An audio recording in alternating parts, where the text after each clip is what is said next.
Hi, and welcome. This is Elle on audio. Just Hello, good afternoon.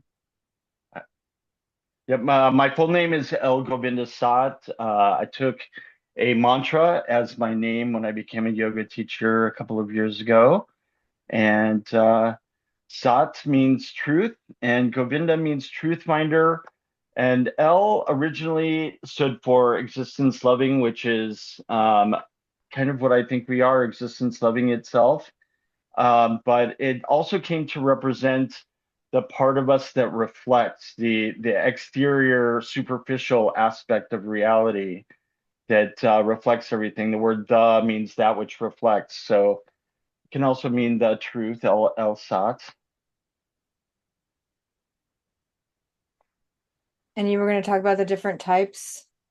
Yeah, I so I was going to talk about the different schools of non-duality. So I wanted to back up a little bit and just talk about my experience and where I came from and how I ended up where I'm at, if that's okay. Please. I was originally going to be I was originally a biology major. I was going to be a doctor when I first went to university, and I've always had a passion about health. It was either going to be a pediatrician or an emergency room plastic surgeon. And one thing led to another, and I come from a modest background financially, and I was on my own. Really, I was emancipated, honestly, when I was still in high school. So it was difficult for me to go to university on my own, and I was very naive about financial aid and everything. So I dropped out, and through synchronicities, really, I ended up at the American Cancer Society as an accountant. And then they were doing this is in the mid 90s, and they were doing a restructuring. They used to send their grassroots organization, one of the largest in the country, and they were sending out information about cancer to their local offices on a floppy disk every few months. So they recognized that they needed to modernize their information system, and they needed somebody to network all of their offices in Los Angeles County and install first computers on everybody's desks. And I was fortunate enough to get that opportunity. And I went back to school during that time and got a degree in information systems, and originally started as a networker, but then after a 5 year project doing that for the American Cancer Society, I ended up in advertising of all things. And I found a lot of happiness in advertising, mostly because of the creative. It wasn't really I've never been one a consumerist and recognize the unhealthful behavior that consumerism promotes within our society. I even at an early age, but I was fortunate enough to resonate with some creatives in the industry and found the happiness there. But after the pandemic, I also, as a software engineer, I would spend hours and hours thinking like a computer, as you do when you're coding. And found yoga in the mid 90s, and that really saved my life so many times. And so during the pandemic, I had the time to deepen my yoga practice, and had a traumatic experience. My fiance of 4 years developed a mental illness right before the pandemic, and so he ended up moving back to Canada to get his health in check. And so I ended up with some alone time and the pandemic, and took my yoga practice as deep as you can really go, um, which is to free yourself of mind, really. So I discovered non-duality, and so I wanted to describe a little bit about how that happened. So I also studied Kabbalah in addition to doing yoga for the last 25 years, and Kabbalah is very cerebral.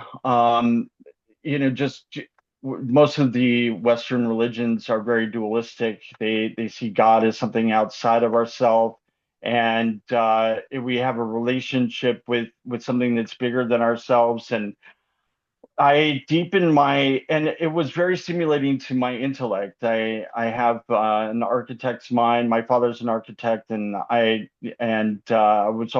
always drawn to the creative aspect of intelligence in the mind. And so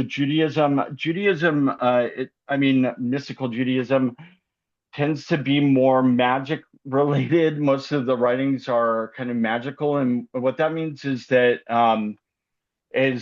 you use language and certain symbology to elicit particular states of consciousness or like draw yourself into a mystical experience. It's really experiential, but it's also dualistic. And when I took my practice really deep, the entire idea there, it was really instilled that you had to do something in order to have a relationship with something higher than yourself. You had to do something, and I that completely turned me off. I'm like, I was born, I feel like I'm born complete. Why do I have to change myself in order to have a relationship with, this higher entity? That it just did not sit well with me at all. It brought up a lot of guilt. As a gay man, I've dealt with a lot of guilt throughout my life, and I was just at a place where I just was done with it. I didn't want more guilt. This is it. So I like broke down this one day, and I just spoke to whatever was out there, and I said, either we are one thing or I don't want to play anymore. And I would literally meant that I will go jump in the ocean if it meant that, I there was something about me that was not didn't meet some kind of some kind of expectations in order to have a relationship with something bigger than myself. So that's how I ended up with. And once I did that, like all the synchronicities came flooding in. My YouTube channel, I don't know if they were listening or what, but it just, I know my phone is definitely listening. But all of these non-dual channels started popping up, and I just took a deep dive. And so I want to talk a little bit about what I discovered. It ended up being a curse and a blessing because but I'm glad the path that ended up happening, it showed me what was not correct first, so that when I recognized what was true from, I won't say true, what resonated with the deep, I was able to identify truth in it, if that makes sense. It wasn't like nothing that the mind can know, to be honest with you, is truth. Truth exists at a level that is beyond mine, and we'll talk a little bit about that. But the mind is a filter. It basically pixelates reality. If the minute we start talking, those the letters and the words and everything is a filter for reality. Only what's actually happening is real and true, and anything that's happening within the mind is a filter of that. It's not wholeness. That makes sense. So trying to describe a holistic and a non-dual experience in words, we can only point to it with words, but the actual experience of it is the reality, if that makes sense. Does that make sense, Yvonne, to you? Mhm. Yeah. Yeah. Okay. I'm going to talk a little bit more about yoga. So my yoga experience. So I did physical yoga, vinyasa, the word vinyasa means breath and flow at the same time. So you want to, you're training your body mind to breathe. You're reminding yourself to breathe while at the same time that you're moving, and you're doing other things. You're teaching yourself mindfulness. You don't even realize that you're teaching yourself mindfulness, but one of the tools of mindfulness is one of the big tools is something called single pointed focus. And a single pointed focus are, let me back up a little bit. Consciousness is broken up into three primary levels. If you look at your right now, you're looking at your mind. You might not realize that, but you are looking at your mind. There, you're looking at your space of awareness. And when I say you, I mean whatever it is that is the witnessing function. We cannot say what that is because the witness can't see itself. So anybody looking at the witness can't say what the witness is. We just know that there is witnessing of a space of awareness, and that space of awareness is a mirror of some shared reality. And we only know that it's a shared reality when we're talking to somebody else. But if we were talking to somebody else and we were just sitting by alone and we're looking at our space of awareness, then we could say that we could be, this could just be a singular dream that we're looking at, and we're inside of our own dream. We don't know, right? Mhm. Because we just know that we're looking at our mind, and we know that because there's light coming into our eyes, and we know that we're looking at some form of simulation that's perception. And we're inside, and our body is inside that, which means our mind is inside of its own simulation, if that makes sense. So right now you're looking at your mind, and your representation, the mind's representation of the body, is inside its own experience. This Does is that where make we sense? this is where we should really slow down. Yeah, I know it makes sense because I'm familiar with it, but if sure. I'm like empty mind and making sense Yeah, of it right now, right. I need to go a little slower. So like witnessing Yeah, so what awareness. Is that what? right. I just want to talk about the three levels of mind really quick. Hmm. So there's witnessing is one of the functions of mind. Hmm. Okay, it's at the center, like the very center of the field of awareness right now is the witness. It is the witnessing function. It's witnessing everything that's going on. And then there's the mind, which is manas actually. Mind means something different in Sanskrit in the yogic language than it does in Western science. So I'm going to compare the two. You have the witnessing function at the very center of your field of awareness that you're looking at. And then perception is everything that you see.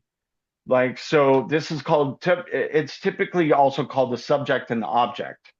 Like, the object is everything you're looking at, and the subject is the one looking, if that makes sense. Does that make sense? Um, I never, subject object has never made sense to me. okay. I can make it Well, make sense in every direction, like that, like so. it's really easy in if you look at the object is where the objects are. So anything that we objectify is in the object, and the subject is the one that is the subject of the world. Like, you are subject to the world because you're in it and you're seeing it, so you're the subject of it. Does that make sense? It's Almost. almost. Okay. So, like, right now you're looking at your computer, right? Hmm. Okay, that's an object. You objectify it as an object, the computer, right? So that's in the objective. And Okay. you, the witness of it, are the subject. I feel like I objectify Okay? myself and I'm included You in are that, so upset, it's you are very absolutely subjectifying confusing yourself as well. because You are I'm no different subjectifying than the yourself. computer screen. That is true, but most people haven't gotten there far. They just feel like the witness. Like, when your mind isn't objectifying yourself, when you are just pure witnessing, then it's just a witnessing function. The objectification comes after the witnessing. First you're witnessing, and then you're objectifying. It's like a step by step. Okay, so the witnessing function is happening. You see the computer. Let's just call it seeing. So you see the computer. Mhm. There's a seeing happening, and then your mind starts objectifying everything. That is what the intellect does. So the intellect, that means between the light. intellect. Lect is the old word for light. It also means read, like lecture. So Mm. intellect. So intellect, there, that's the third part of the what the functions are within your space of awareness. It's witnessing, which is the same as seeing, and then perception, which is the objective, the part that's engaging with the outside world. And then because the witnessing will happen even if you close your eyes and you're only witnessing your eyelids and it's dark, right? And so you think that that's the nature of your mind, is that it's dark, but that's not true. You're just looking at your eyelids. So perception really never ends. So witnessing, perception, and then intellect. Okay. And so the intellect is the one when they say you have a sharp intellect. Well, that's because your intellect is able to divide everything up into objects and navigate. It's for navigation. That's the real function of intellect, and that's why it means between the light. Because this is a rabbit hole. The word light means that which supports knowing. Okay, and so we are going down a rabbit hole a little bit.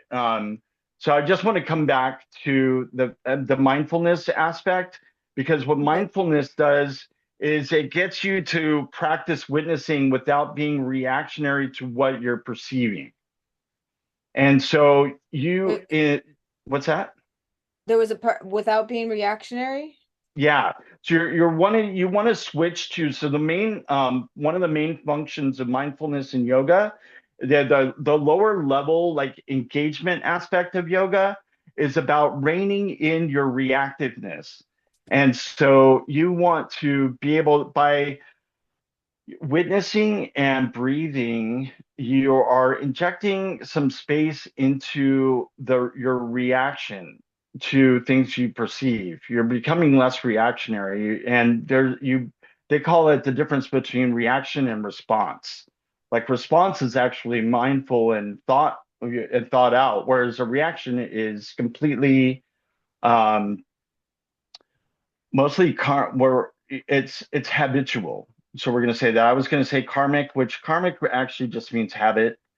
And so we have habits that are inherited, as well as habits that are learned throughout our lives, and those become embodied.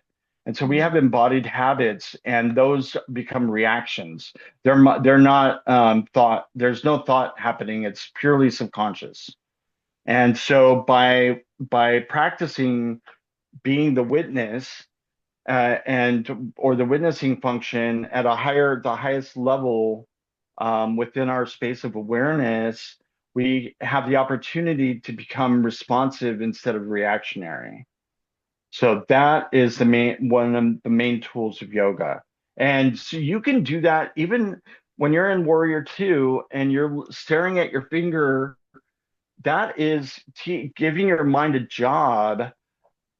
What happens is that, and this is something that I learned very late in my yoga practice. I was reading all these books that were talking about the monkey mind, and I'm like, I'm not experiencing that. My mind is completely quiet. I only think when I feel my will controlling my thoughts. I'm not receiving thoughts that I don't have control over.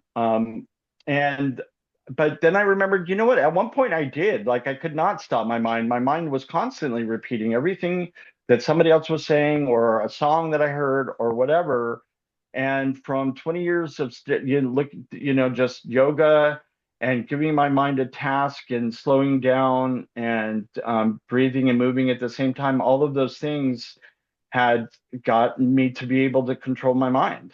And the unfortunate thing within I feel like in some ways the mindful community that's like Buddhist based, it's a little bit of a cop out, because they think, they just teach, oh, you can't control your mind. You just learn how to be the witness of it and not react to it. And the reality is that, yeah, you can actually learn to control your mind. It's the long path, and it requires the effort. So if you're going to just have a cop out and be lazy, then learn mindfulness. But if you actually really do want to turn off your mind completely, which there are huge benefits when truth is your goal, turning off the storyteller is the path to take. And I didn't, I didn't know until I made truth my goal.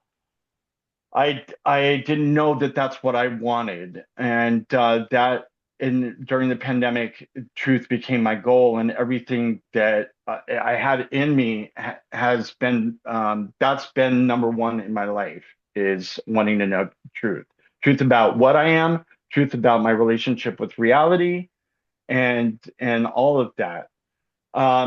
What I started finding when I started following non-duality and learning about non-duality is that they both Patanjali's yoga as well as the other schools of non-dualism, one called Vedanta and the Vedas, and the one that I found the most personal truth in, which is called Shaivism.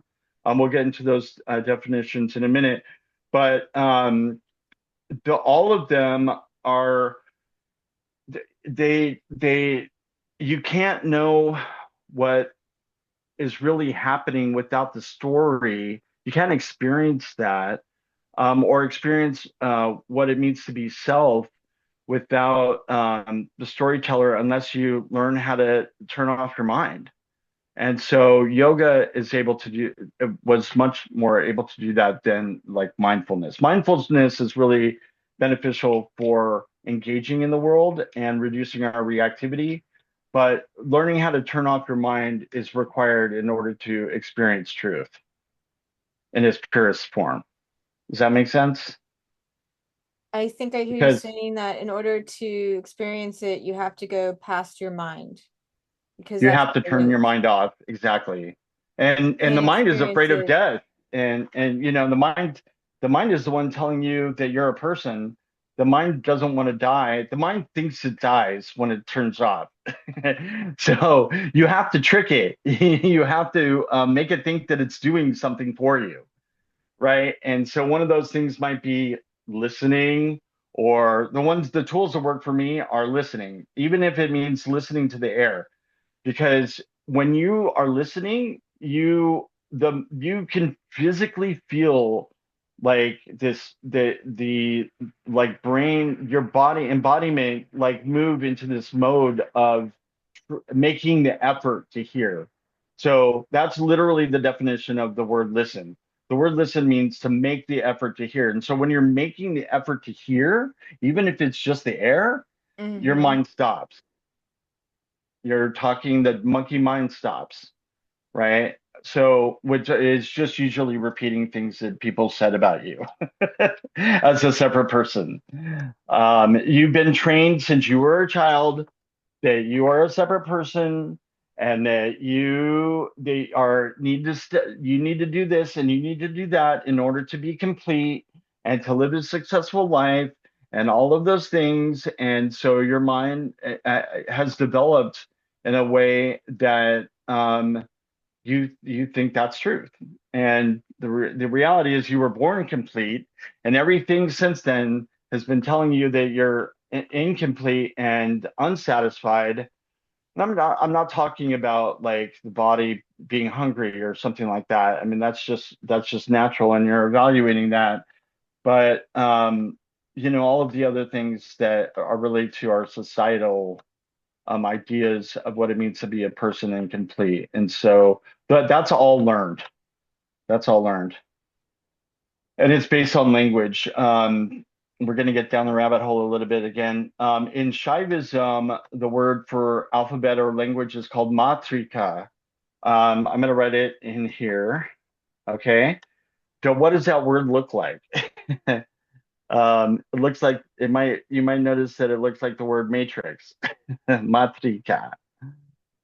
So the language is the matrix of the mind. But all the matrix, even where the movie came from, is that the matrix is in our mind. Everything that we're telling that we think about the world is because we're creating constructs.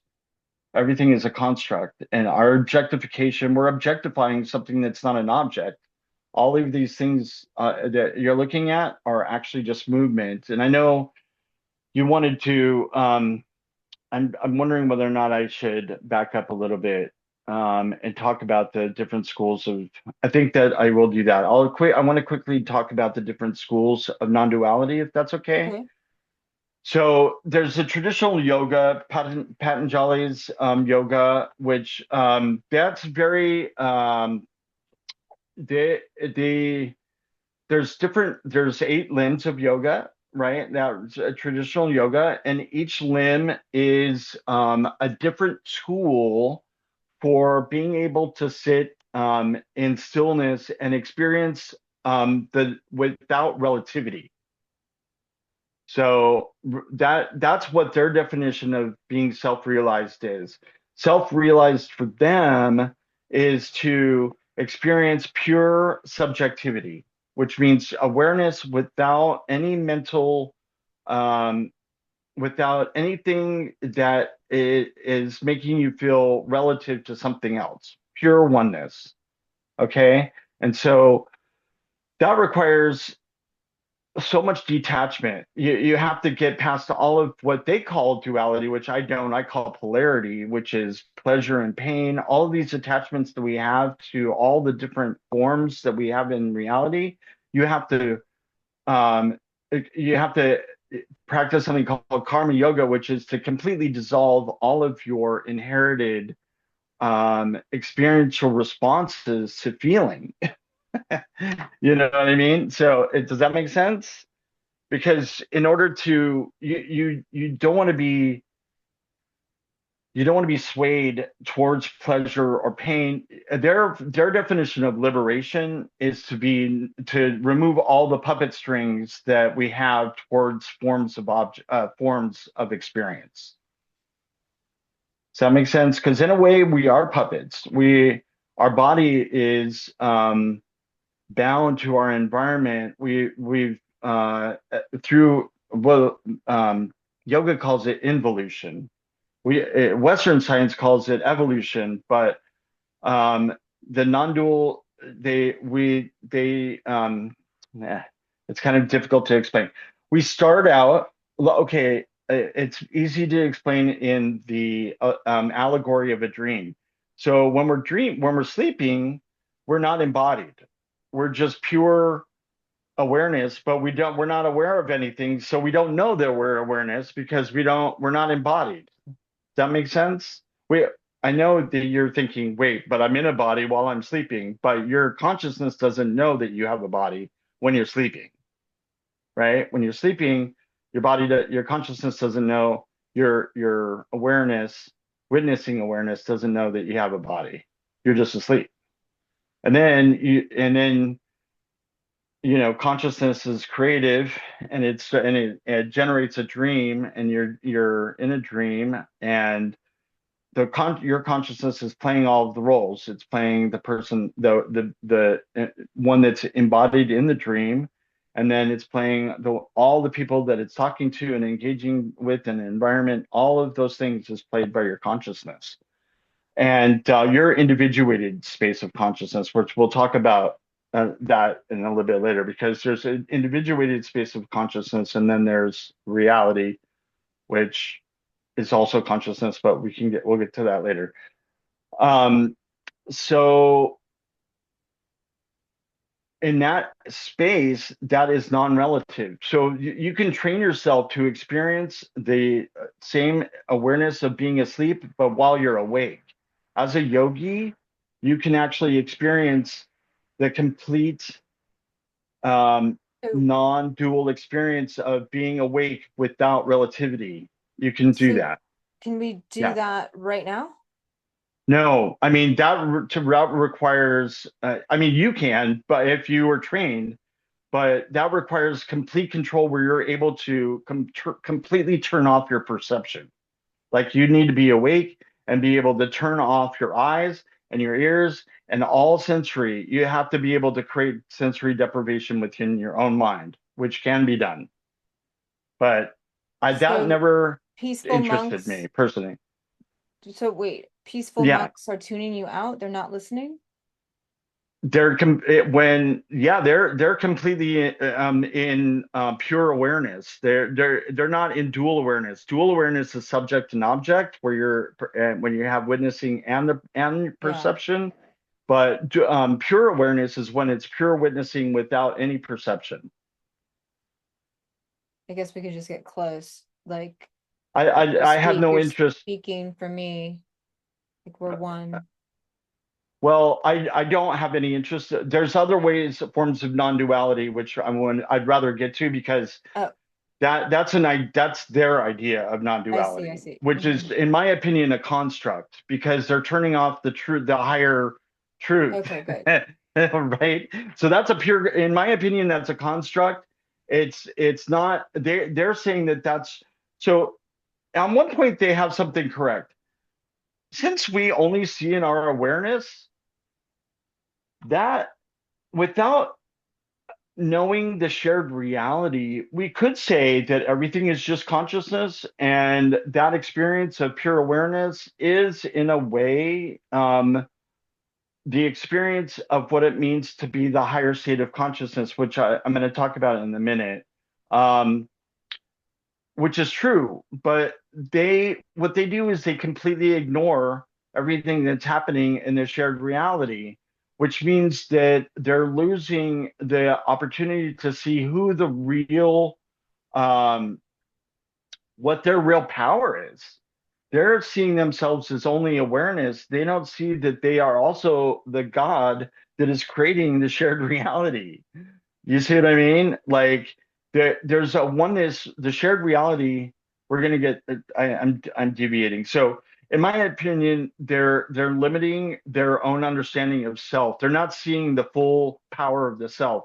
They think that self is just pure awareness, and that they don't care to explain how reality comes about. They're like, I just know my true nature, which is awareness, and now I'm free. I'm liberated because I'm not affected by reality. And that to me has never felt right because I see so much beauty in my relationship with the shared reality that I'm like, well, I mean, honestly, I see intelligence in it all. To me, it looks like it's made for awareness. Like the universe is made for consciousness. It's made to be experienced. What are you talking about? So that just never felt right. So then there's Vedanta. So that's yoga, and Vedanta is pretty much the same. It's called Advaita. I'm going to write it in here, Advaita. And I wanted to talk to you about this because you've used the term oneness a couple times, and that's fine. But there's a more clear oneness can also include two because it's multiple ones, right? Yeah. But so it's more clear in their school, and I agree with this, to call it not two-ness. So that's what Advaita means Say it again, in not not to. two-ness or non-dual, non-dual, or not two, and that's what the word Advaita means. Advaita, A means not, and in this context, when it's bound with another word, and Dvaita means dual. So Advaita Vedanta is non-dual Vedanta. Oh. Hmm? It's in the chat. Hmm. So yeah, that's why it's called non-dualism. It means not to instead of just saying oneness. And when we tend to say oneness, and I don't know whether today or another day we'll have a conversation about letters and what the word one actually means and what all the letters actually mean from a artistic perspective and the meaning behind them. And so, but yeah, so I call it non-dualism. Advaita Vedanta is another school of non-dualism, and it's very popular. And they're very similar to Patanjali's yoga, where they don't really care to explain the shared reality. Their objective is to experience pure awareness as the real form of the self. And they, to me, that's not non-duality, because non-duality has to include what's happening. It can't just be, it's not inclusive. Like you literally are just ignoring half of reality and calling it non-dual. And I'm like, well, anyway, that doesn't make sense to me after I studied it. And I was very drawn to it, and I spent many years studying it. And I just was like, this is just I. And the moment I started meditating, one of the things that yoga has taught me is that yoga always, the higher aspects of yoga, I tell you, the lower aspects of yoga are about building the intellect so that it can become responsive over reactive. So that's what, when I say lower, I mean the more human and engaging, at the engaging levels of the level of reality that we experience day to day. But I really don't like the word higher. But I'm going to, let's see. It's also called the absolute. I'll use a Western term, the vacuum, the void. Okay, so Mm. right now, all the things that we call objects are surrounded, not only surrounded but penetrated through by something that's not moving. It's continuous. It's a continuity, and it has to be a continuity. Otherwise, we wouldn't be able to have this conversation, because our memories are, and our ability to have this conversation. You only know what I'm saying now because at the same time as what I'm saying, you remember what I just said, and which means that there's something recording. There's they call it an ana. There's an analysis and recording process at the same time as the witnessing within our consciousness that is allowing us to flow with the conversation. And that only way that that could happen is if there was a continuity underneath it that is not moving. You can't have something that's moving and, yeah, unless there's something that's not moving underneath it, in order to, for stability and continuity, if that makes sense. So that, in Western science we call that the vacuum. And then on top of the vacuum, which is stillness, there's all the waveforms that we see, which, everything that you're seeing is made out of bubbles. Um, Seriously, that's what a field is. A field is a bubble. But that bubble is filled with this vacuum, this stillness, I mean, which is the continuity of the entire reality. And so space-time is only dependent upon our that that that continuity doesn't have definition. That's why the word infinite means two things. It means either, like, a really large number when you're counting, or it Mhm. means without definition. Infinite is, or That's unfinite, beautiful. I like that. not finite. Okay. So that's the reality. That's the true reality. That's what the word real means. The word real means not changing. Most people think that real, it means what you see, the objects are real. No, that is where the word itty comes from. We're going down here. So real and itty, and this took me a long time to figure out. But Vedanta did tell me that the word did educate me that the word real means that which does not change. And so let's stop here for a second and ask yourself, when you're looking at your consciousness right now, what's not changing? There's two things that are not changing, and what would you say those were? Look out into space. Don't close your eyes. Mm. So there's two things that are not changing in your experience right now, and we won't go too far, but can you identify them? I mean, there's like a witness, Yeah, and that's right. then That's one of there's them. The this witness. feeling of And a connection to a soul if divine. it, feelings are changing. So Mm. so it's not feeling, but the feeling is based on something. And this is a good segue because we're going to talk about what makes up a feeling. A feeling is it's based on something called an edge, and that's where Mm. we get the word knowledge. Oh, wow. Okay, gnosis of an edge is what all feelings are. Gnosis of an edge is knowledge. Okay, so the D and the G is very important. It's where the word Jed comes from, of Jedi. Um, oops. Okay. I'm writing in the thing here. Okay. So the other thing that's not changing is space, right? You're looking at space. There's space in between all the objects that you're looking at, and that's not changing. So Mm-hmm. you have the space in your objective that's not changing, and then you have the witness that's not changing. Well, if you look, you're like, well, the space that's not changing, the witness is also in that space. And so you're like, are they two things? Maybe the space is the awareness that's inside the body. Maybe, and this is what Vedanta says. Vedanta says that the space is actually awareness, and it only seems like multiple people because it's interacting in a body, in multiple bodies. Does that make sense?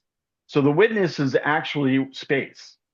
The space has witnessing capability, that it's actually consciousness. It's not space, that it's awareness. And that awareness, when it encounters a body, it acts like a person. Does that make sense? Kind of? Barely. I mean, it's kind of new. Can you? Okay. Yeah. So let's focus on the witness for a minute. I got. So, You said something really yeah. deep about, was it infinity? No, Oh, infinity infinity? Yeah. without Yeah. direction, definition. Without definition. So the things that don't have definition are two things. Space doesn't have definition, and the witness doesn't have definition. They are both unfinite. Mm-hmm. Okay. So, but as a living being, we might think, well, the witness eventually ends. So is a definition in its birth and in its end, even though Vedanta says that's not true because the witness witnesses its death, and therefore the witness exists beyond death, to the infinity, because it's not witnessing a life anymore, and it's the mind and the experience of life that is defining the finite. So I don't even want to argue that, because the way I see it very differently. I see the witness as an activity.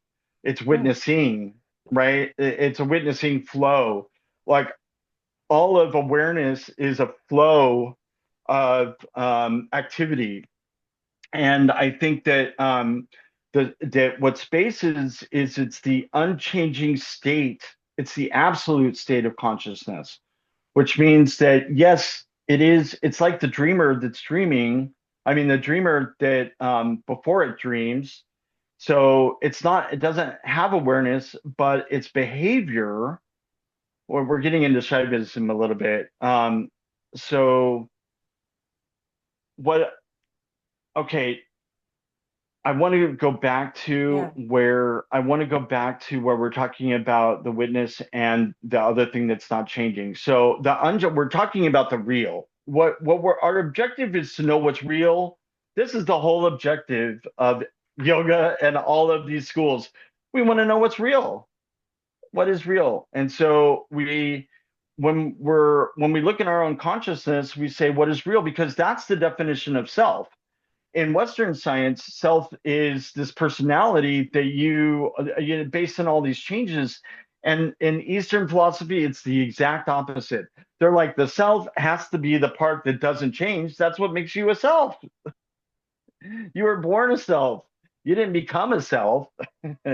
You were born a self, and then everything that's happening beyond them is a mask. It's a persona. That's what the word persona means. Persona means mask. So you're, and so, The witness doesn't have a mask. The witness is always witnessing. It doesn't have any definition. It doesn't have any, it's seeing through a mask of mind and body, but it is not which,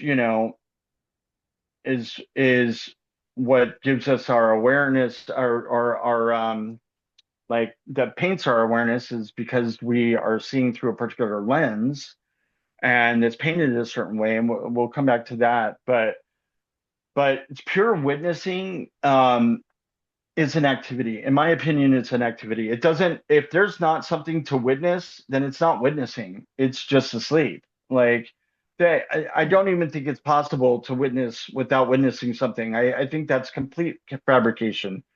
You can even turn off all of your senses. The yogis have the capability of turning off all their senses, but they're still in existence. Their awareness still depends on existence for existing. You still are dependent on something higher than yourself. I'm bigger than yourself, than your witnessing function.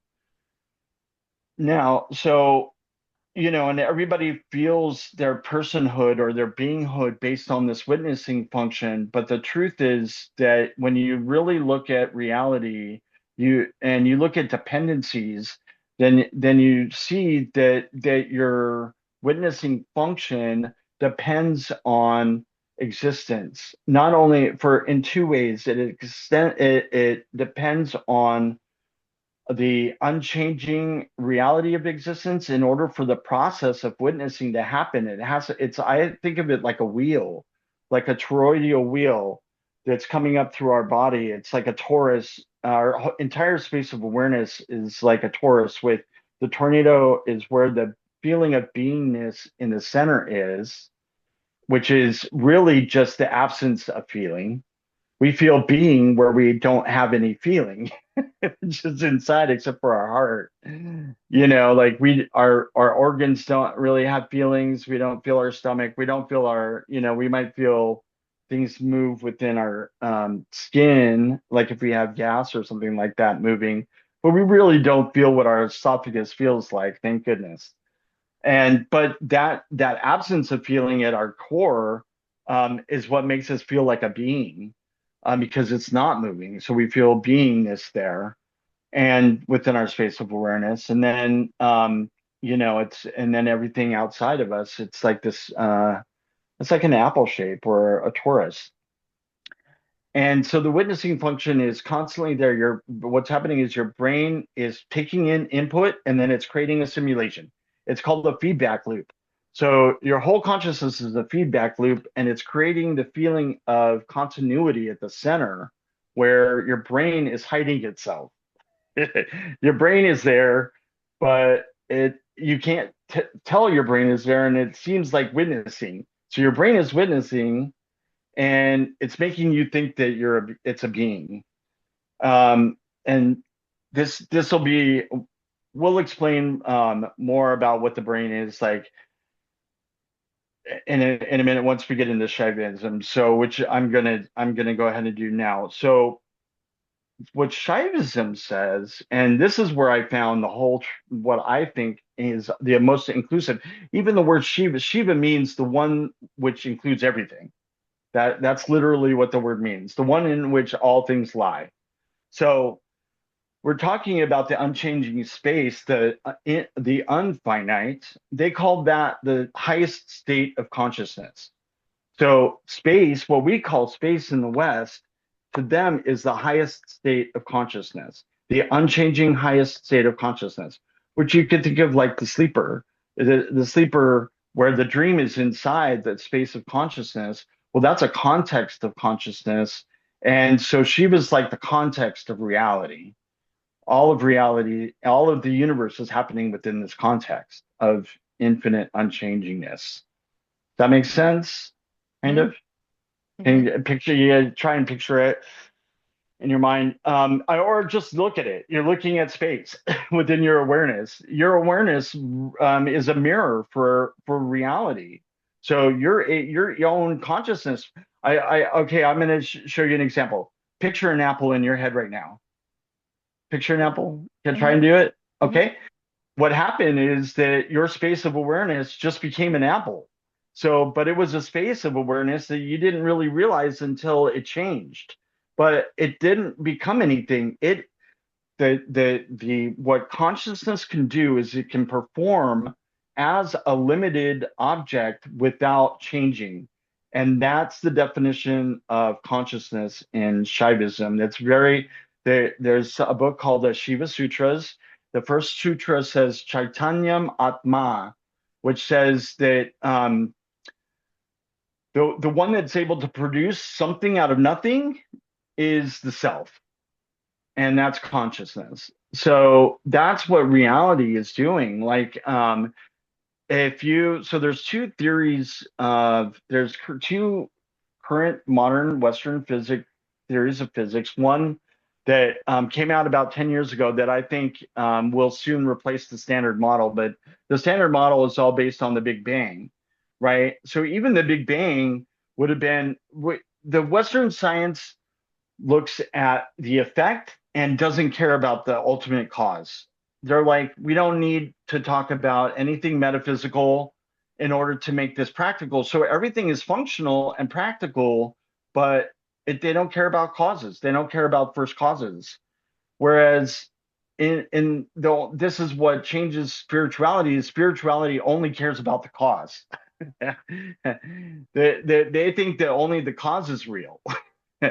Only the ultimate cause is real, and everything that's changing is unreal. So, what our objective is so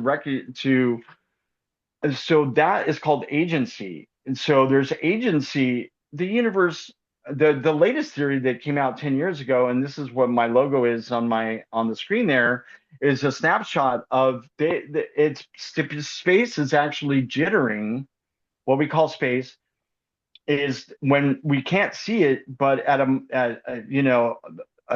the size of a quantum, is jittering what appears to be randomly. It's just like this almost near infinite amount of energy, and they have proven that they call it non-perturbative quantum flux. And there's a Wikipedia page for that. But non-perturbative means that it's not being caused by relativity. So a perturbation is like when you throw a stone into a lake, then it causes a wave. And so that's the way general relativity works, is that it's atoms and other fields bumping into each other, and that's causality and cause and effect. Well, as this doesn't have a cause other than it's just doing it of its own accord. Reality is percolating with these waves and these vibrations on its own. It is the agent of everything. You know what I mean? So what Shaivism has done is they have reconciled that cause agent with our own agency as an individual. And they said they're not two. It's not two. That the reality is generating the universe and it's living in it. We are it living inside of itself. And to me, that makes the most sense. I mean, dreaming is a fractal of that. I think what I've recognized is that there are mirrors everywhere of this process. Even our own planet and everything, and the ocean, the way the ocean works is this same principle. It's like we think of ourselves as only this object. We objectify everything in that edge between not moving and the mind is constantly looking for variances between what's moving and not moving, and what's moving and what is moving. All these edges we're defining as different, when in truth there is no separation. Separation's an illusion. It's all based on appearances. And so there's two paths you can go on freeing yourself from the matrix of the mind, which is the objective of spirituality, because then you feel one with everything, because the mind isn't telling you that you're separate from anything, which is the reality. So you can look at space as the real, And remember that everything moving is transitory and ultimately not real. But that means giving up your idea of a self, because but that means coming to terms with your own longevity. Eventually we're going to have to come to terms with the fact that we're going to die. And Mhm. so the spiritual way to remove our suffering from that is to realize that we're not separate from anything, that we're identifying with only the smallest part of ourselves, because most of our body and everything is filled with space. It's filled with the stillness. There's only two things in reality. There's stillness and movement, and the agent that is doing both. The agent is acting like both, and in order to create this grand illusion of life. And so the agent is acting like stillness and movement, and but always stays. One of them is immortal, and one of them is mortal. And so as soon as you identify with the mortal form of it, I mean the immortal form of it, which is the unchanging aspect, having a life experience, and it's not a void, it's filled with the power to live, which is what we're doing. So then the less suffering you're going to have. The more you identify as Shiva, which is the unchanging agent that is all pervades everything, then the less suffering you're going to have in life, and the less attachments to it. One thing that's so great, because it's a tantric tradition, which means that they enjoy life. It's opposite of yoga and Vedanta, where they're like, in order to be free, you have to detach yourself from all enjoyment. You have to live an ascetic life, um, and detach yourself from pleasure and pain and all those things.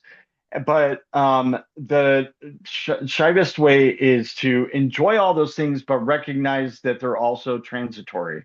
So as long as you can do that, you can be happy and enjoy everything. And I know personally for myself, I am never going to not. I think so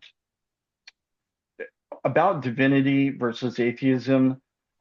Those two things are ultimately boiled down to our own feelings about our own agency and our own subjectivity. If you think that the universe is, that reality is dead and that you're just an effect of reality, then you're an atheist. If you think that your subjectivity is real and it's the only thing that's real, because and you're able to reconcile that subjectivity with the subjectivity of reality itself, because this thing that we call the vacuum is the real subject, because it's subject to itself.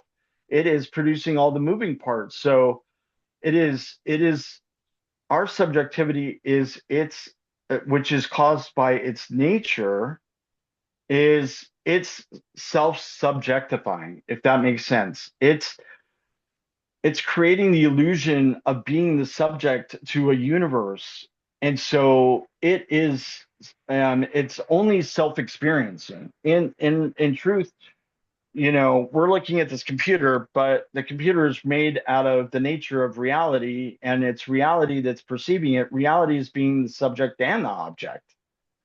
And in these two different trajectories, basically what it's done is it's divided itself into a subject and object, and given itself the illusion that it's inside of its own self. Like when we're looking at the universe and reality, we are reality looking at its own from inside out. Like just like when you're in a dream. So think about being in a dream and your awareness is in the dream, but you know that you're the dreamer at the same time. You're both the dreamer and the one in the dream. Well, reality is the same way. The reality is the one that through its nature is causing us to be aware from within it. And so does that make sense? Like we're we feel like limited beings inside of this reality. But if you look at it, this being, when you turn off your mind and all the chatter about the story about a person, then and just experience being aware and awareness, you realize that the reality is doing you. it's beating your heart. It's beating your heart. It's creating your awareness. It's doing your body out through its nature. And your ego isn't doing anything. The truth is found in the voluntary, in the involuntary. If you look at the involuntary, what's happening on an involuntary level, that is reality through its behavior, which we call nature. The word nature, behavior, and performance are all the same word. Nature and behavior are the same word. So somebody's nature is their behavior. Well, reality's nature is us. We are reality's nature. And so, in a non dual perspective, we are reality living within inside of itself. And then on top of that, the mind is telling us is creating this creativity. There's a second, so there that's that first level of creativity, which I prefer productivity, which is where we can get into para, because pro and the P and the R means to project radiation. And so like the word paramount, the word parameter, para means it's the productive agent. So there's a productive level of reality that is producing everything you see, all the moving parts. And right, so whether or not through the Big Bang, it doesn't really matter. It's the agent that has created all of this energy. And so that's another thing I wanted to talk about is that energy for somebody that's affected by it looks like an effect, but when you're the agent, it's really a performance. Reality is the performer, and we're because we're inside, we're it looks like an effect, but from its side, if you think of it as consciousness, it's will. So within your own self, you have to have energy in order to perform your will. So you get something from outside of yourself that seems like energy, and that allows you your consciousness to operate your body, which to you looks like will. So will and energy are really just two different points of view. From reality's perspective, it's will, and from our perspective, it's energy. Does that make sense? Because it's through its whatever we're not really talking, we don't know whether or not it's deliberate or whether or not it's spontaneous. So, when people talk about the God consciousness, like creating the universe, they're stuck in this idea that somebody is making a decision about everything that's happening in the universe. Well, it could just be spontaneous. Like it could be just spontaneous. That the word, and we're getting into words again, the word spa. All Mm, right, it's the spa theory of the universe. yeah. This bubbling up, which is where the word space came from, and the word expanse. It's all about the spa. Okay, Yeah. so you got all this bubbling up, right? From within itself. It's bubbling like when we look at a spa, on its own, or like in the ocean, which is also bubbling. You got the foam of the ocean. It's dualistic because you got air and you got water, and same thing with the spa. But in reality, you don't have that. It's just reality fills everything, but it's creating bubbles from within inside of itself. And so, where are these bubbles come? It's the agent. Like we don't know the agent, we can't see the agent, but we know it's agency because there's an effect. So there has to be agency. But that agency could just be its spontaneous nature because it's free. Spontaneity. Spontaneity, right? Um, so that is spontaneity is the only free will there is. Think about a response. Everything that's responsive is a response to relativity, and that's called response. Speaking of more spas, response is is an action that is a reflection of something that is happened freely. So reality acts freely because it's not bound by anything. And so it's percolating all of these, that's the pa, it percolates, or pa is perform. So we're going to talk about parama. So it's called Parama Shiva or Parama Atma. Okay, and Atma is where the word atmosphere came from, and it means self. So the bigger self is the Atma. It's the context of where everything is happening. It means context. So that's why it means atmosphere, because the atmosphere is the context, which in where the earth is happening. So the highest context, which includes the entire universe, is called Atma with a capital A. And so Parama Atma or Parama Shiva means the same thing, but Shiva has another context. So in Vedanta and some of the other Hindu schools, the highest is called Brahman, which is also Atman. But they say that's pure awareness, like we were talking about. That's just pure dead awareness. In Shaivism, they're like, that's just a corpse. If it doesn't have any creative power, then that's just a corpse. And what about the creative aspects of reality, which we can obviously say exist? So Shaivism is the all-inclusive. It is both awareness and so that's where the we'll get to that, but Shiva is the performer. The Shiva is the dancer. It's like you've probably seen that symbol. It's called Nataraja. Um, Nata means performer. So reality is the performer of everything. Like we cannot deny that. Western science says that every reality is there is no higher cause than reality. Like it cannot be known. It can be known. See, this is the problem, is it can be known because we are it.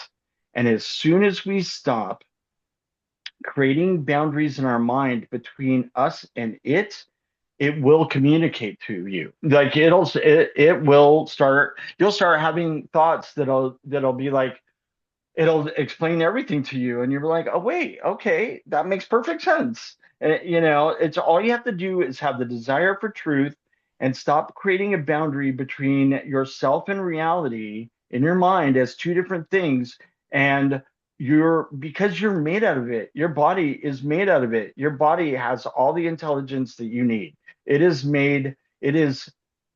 your higher consciousness performing as your body.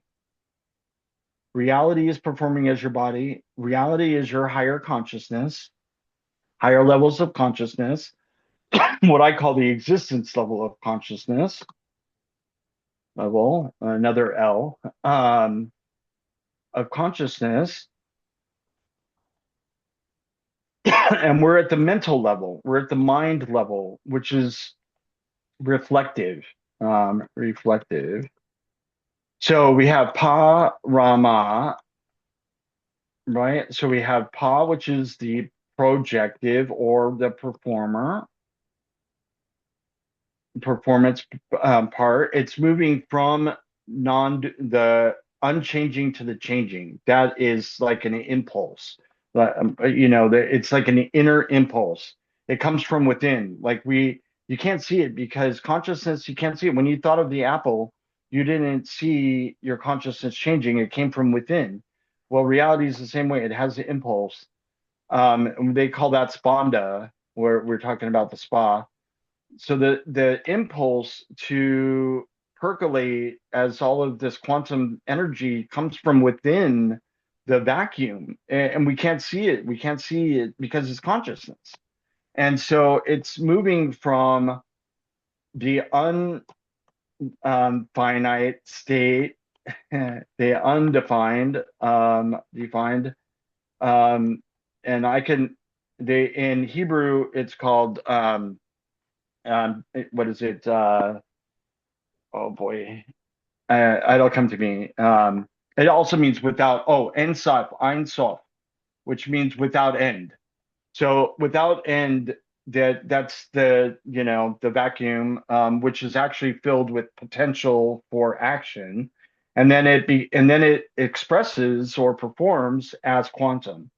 And so it's able to, but it stays the vacuum at the same time. So they call that transcendent and immanent.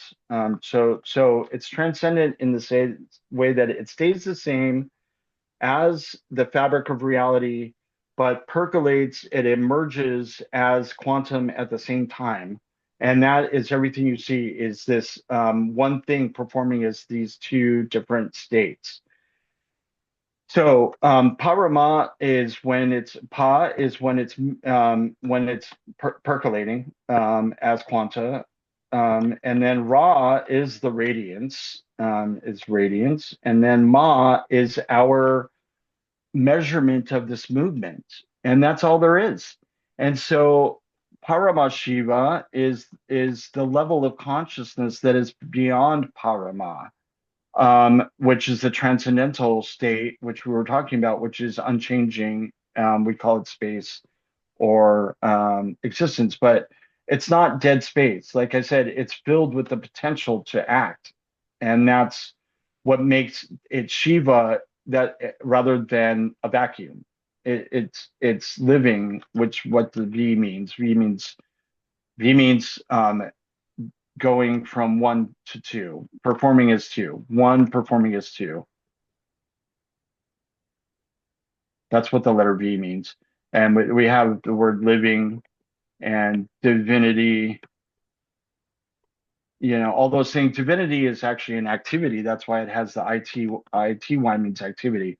So reality is made of two things. It's made of the always real, which we talked about, the transcendental, and it's made of the iti part, which is the changing, living, percolating parama. So the two of those, the real but the iti is not, see, this is the thing that a lot of people say, well, we know that there is a transcendental aspect, so I should just ignore the iti. And the reality is that that would mean that you're nothing. But the two of them together, it's the real and reality, which means the real and the real as a performer. So the transcendental and the reality is the real performing. So reality is performing as you and me and everything you see. So it's not one or the other, it's both at the same time. It is both transcendental and inside of itself at the same time. And it's one thing. Does that make sense? Mhm. Yeah. So it's important to remember that because we're, then you could go down the path. It depends on what you want. This is all about what you want. If you want to know the truth, then it's both things at the same time. If you want liberation from your mind, and that's your form of grace, which, is where I'm at, to be honest with you, is that I've been offered grace, which is the recognition that everything that I see and all the constructs about everything I see in the life and the suffering of our Western society is all man-made, which means it's all made by mind. And when mind separates itself from the holistic nature of reality, which is that there's a higher self that is creating universes, and there's a lower self that is living within it. And those are one thing. And so, um, if you can live holistically and remember that and enjoy life while remembering that, then to me that's the best of both worlds. You get to be free and enjoy life. The problem with that for me personally, um, and so even though I don't think I'm a person that is separate, I don't believe in separation. I do have a personality, and that personality is just made of being embodied. And embodied, it's the nature of our response to everything is a personality. But when we think that that personality is independent of reality, then that's when it's the ego, and that's when it's wearing a mask. So I've taken off the mask of personhood, but I still have a personality, and my personality is driven towards pleasure. It always has been, and I'm never going to change that. And part of wanting to live a pleasurable life, and this was triggered by, some things that happened over our weekend, is that want I don't want to feel like I'm like disagreeing with everybody that I'm around all the time. It like my choice there is to just completely disengage, which once I that doesn't make sense either. Like I'm just going to be around friends and I'm not going to be engaging with them at all. I Well, could that do what it, makes me but want to ask about this practice. You've yeah. shared this beautiful thing, but you're saying it doesn't work in life. You can't apply it to. Oh no, well, fortunately, because that what happened this weekend, it was a huge mirror for me that I do need to do what you recommended, which is to have a meditation, an active meditation for that I do when I'm engaging, and that is where I just focus. Now I just focus on the real. I'm looking at the real. I remember the real. The real being the highest state of consciousness is the transcendental, and that's the only part that's immortal and always real, and I recognize that as truth, so I'm able to engage and enjoy the all the polarities of life, but I'm able to see literally. I don't have to be in a pure awareness state to recognize, even when I'm looking out in the world, what is not changing and what is transcendental. Like I can look at space and see transcendental. And so I've just practiced now, just looking at space and remembering the truth while I'm witnessing everything that's changing at the same time. Yeah, that's what I was trying to explain. It's really hard to explain the thing that we do. We do it in real time on Zoom in a group, or sometimes just one-on-one of contacting that awareness in connection with another human being while it's happening. But it takes some training of like being very aware of your nervous system Mhm. and being able to say like my nervous system is activated, but what's going on outside of me like might have been a trigger, but the thing that's why I'm activated is because I'm not able to be in the presence of non-duality, that I've Right. gotten caught. And so the story of why I'm activated or what my point is or who I'm arguing with, that when you train yourself to become aware of your nervous system, when you get activated, Hmm. you become aware, oh, I just got activated. What's happening for me? And then Hmm. the practice is to get really in connection. So we're not isolated, like you were saying, people that have this reality separate or think they're separate, that's the ego. It's in connection of being with what's happening for real, with truth. It's all about truth. It's not like pretending you're not upset, but it's like practicing. Here's what's happening now in this present moment. I'm reacting to this like illusion. I'm in the duality. Um, Right. And I and would call that what's really happening. I wouldn't call that truth, because the truth technically is that the, which is not the changing. truth is, in my perspective right now, the truth is your body is sitting upright. Your heart started to beat faster. That's the only truth. That's I what's don't really happening. That's not stories. truth technically. Okay. That so But I there's a don't think difference. the Yeah. stories of Hmm. why it's activated or the Sure. context of who said what or what was Yeah. said, that's not truth in this Right. in this context. That's Right. No, like it's true. the only thing to hold on to in the reality is like what's I'm gonna write actually something. happening, like you said. So there's really happening, and then And then to there's the mental separate story. the meaning making of it Yeah. is not, I've not seen anyone able to do it in these isolated meditation chambers. I have witnessed these amazing amounts of humanity and growth Well, through it's in connection. so that's exactly what I'm bringing up, is that it depends on what your goal is.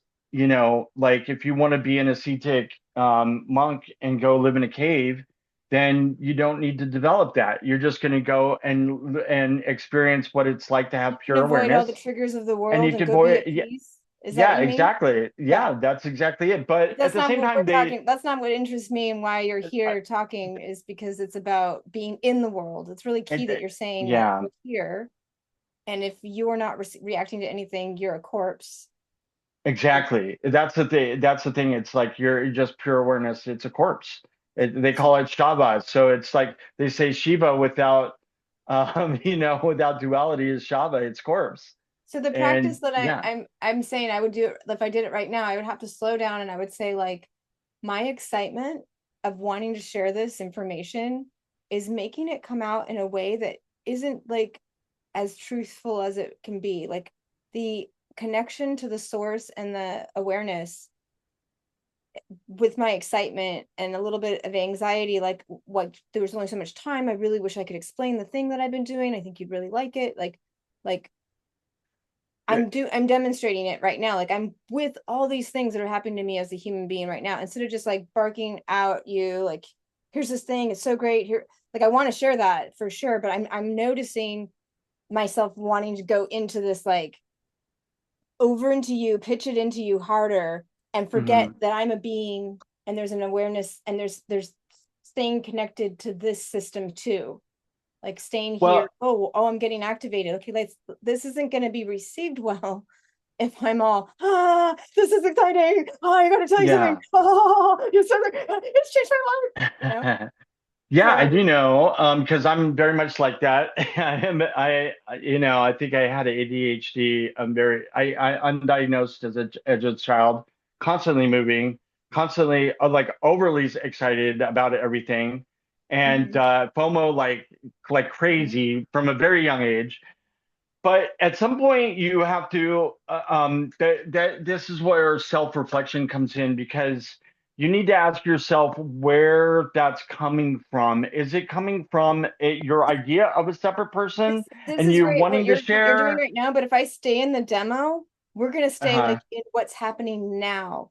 Like, are you trying to help me? But you're Like, karmic. There's a karmic reaction that is subconscious that could be residuals of your ideas of a separate person. And so there could be motivation that is happening that is causing this sure, response and these reactions sure, that are based on residual ideas of a person. right. And So rather, keep you're breaking right. that. Mhm. Yeah. And Keep breaking so that view. I'm And sorry, one more time. and to keep break like you're saying, to keep breaking the view of being a separate person. I Yeah, think you need to that, understand what your motivation is. If you're just purely in the flow of the now and you're still feeling this excitement and everything, that motivation, I'll be honest with you, all motivation is karmic. Like let without me back up a karma, second. we, Yes, yeah, yeah. I agree with you, but like my let's just play Uh-huh. with this thing that would just happen, the excitement that just happened. Let's play with that Oh, for a okay. second. Like Sure. that happened. And so when you say a separate self, it's almost like true. This is what happened is the separate self happened where I Is left it?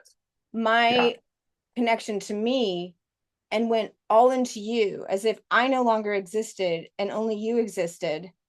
And it was like, you're the separate self that I'm projecting on You are objectifying me. that I need to Yeah. give this information to. And that's Yeah, what the exactly. separation happened. That It's so it's not only in the about mind, this though. being The bad. separation doesn't actually ever happen. It's only a The mental illusion of construct. separation. Yes, the illusion of It's separation. all in your mind. So Yes, that's the thing to remember is that you are non-dual no matter what you think.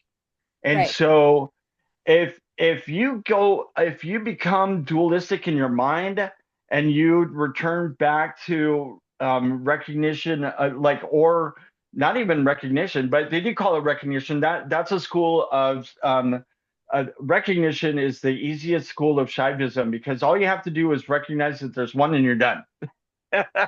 All you have to do is recognize the non-dual nature of reality, which is, we can see Yeah. that you and I are in one thing. That's Yeah. how So we're talking. So that's called recognition. But so your um judgment about becoming dual in your mind is you're setting your goal, which is really not a goal to the one because the one is always one anyway. So it's only your elusive self that thinks that there's a path that you need to go to become non-dual. Like that's a rule that you're setting up for yourself in order to be happy. But well, this is coming if from you can fall the out of non-duality into personhood and in and out and not care about that, then that is perfectly fine. There's no Right. No, I wasn't saying Yeah. in Oh, normal life I okay. would ever look at that, but this is the type Oh. of thing that Uh-huh. where you take this non-duality framework and that you live in and you believe in, and then you Mhm. practice it with a group of people where the practice is like noticing where you're coming from, noticing your nervous system, noticing yourself, and what happens when another person speaks to you, like how it impacts you, how their energy impacts you, and Right. then reflecting Well, that see, back but to you them. keep you're saying you as if you're a separate person, and that's where I'm questioning the goal because that so the highest levels of non-duality are apathic, or they call it anupaya. Upaya in yoga and everything in Sanskrit means path. And so anupaya means no path. And so My friend lived at Upaya through in Santa Fe for a year. I just visited her. She just lived at that monastery for a year. oh, right on, Works right with on. Natalie Goldberg, the author of all those books in the Upaya world. And I met some of those top monks. So there's And lots of different upayas. Like yoga yeah, is an upaya, right? And and then and there's uh-huh. and if the goal isn't happiness, then that's fine. You can be Yeah, unhappy there in a could be monk. there, or you could have not have a goal anymore, which is the highest. It's Sure. anapathic, right? And so Yeah. that's where I'm now. Like, what I'm doing is I'm unraveling all mental constructs, That sounds like a goal. including goals. Huh? Unraveling a mental construct though is a It's goal. yeah. Well, I guess Okay. so. It's You can't try to put it like it's all or nothing. Like in the oneness includes goals and goallessness, or in the oh, non-duality. Sorry, let me be sure, sure. in the non-duality, It it is includes what both. right. It's I guess that's true, but transcendental at the same not yeah, but and there's different but there everything as long as we're living. Okay, this is I'm going to put a word out here. It's called Jivan Mukti. Jivan Mukti. Um, Jivan means living, and Mukti heard means a lot. I've liberated. never seen it spelled, so Okay, that's yeah. cool. Let me see that. It means a liberated being, living being. And so that is for your own definition. You know, um, I actually I want to take it back about me saying that I'm unraveling anything. What I'm unraveling is the karma, is the reactive nature based on Right. being a And separate subject. And so that is a person that there's nobody except your own mind that is setting that rule. And so there's not really a reality to it other than your own mental ideas of happiness. And that's all based on, it's all Ma. That's all the Matrix. That's all man, like I was saying, the Ma is man makes meaning. Man makes the meaning, the mental function. Man doesn't mean an object, that means a function. The function of mind that measures the movement of reality makes the meaning of it. And so, that can arise and you can let it go, through mindful techniques, or if you feel that you need to dissolve that or recondition it, that's called karma yoga. And you're reconditioning.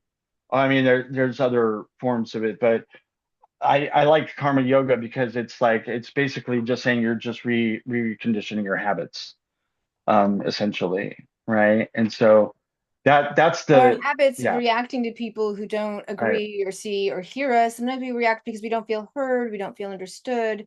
All of that I have seen healed in processes that are frameworked in what you're speaking of. This is all this, I don't know if you've heard of Ken Wilber and all this other, yeah, oh yeah, of course. it's all from all that same school.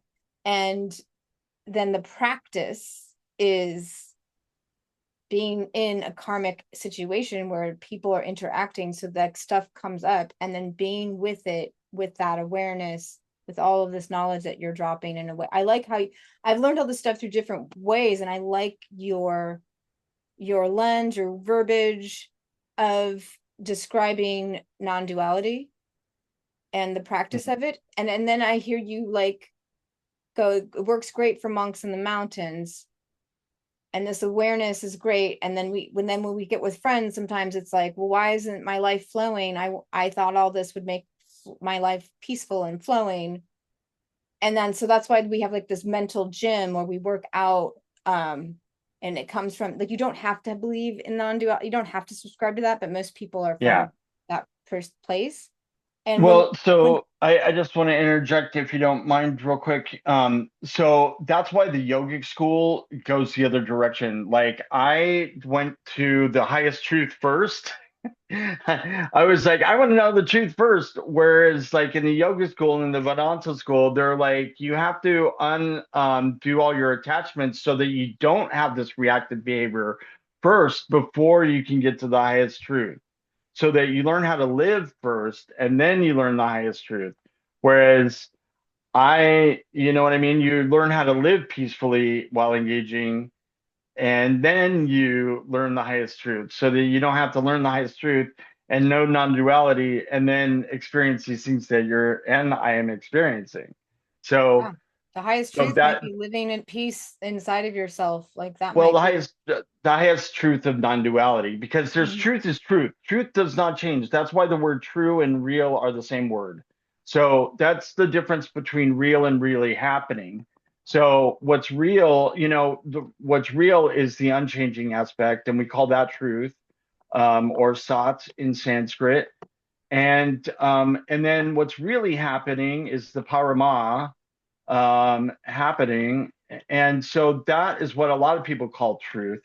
And that's, what the shared reality, that's the shared reality.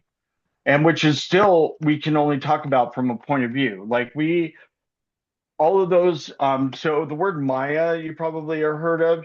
In English, the best translation I've heard is, that a lot of people translate it as illusion, but I think myopic is the best translation. Mm. So, oops, myopic. So myopic and delusional usually comes with that.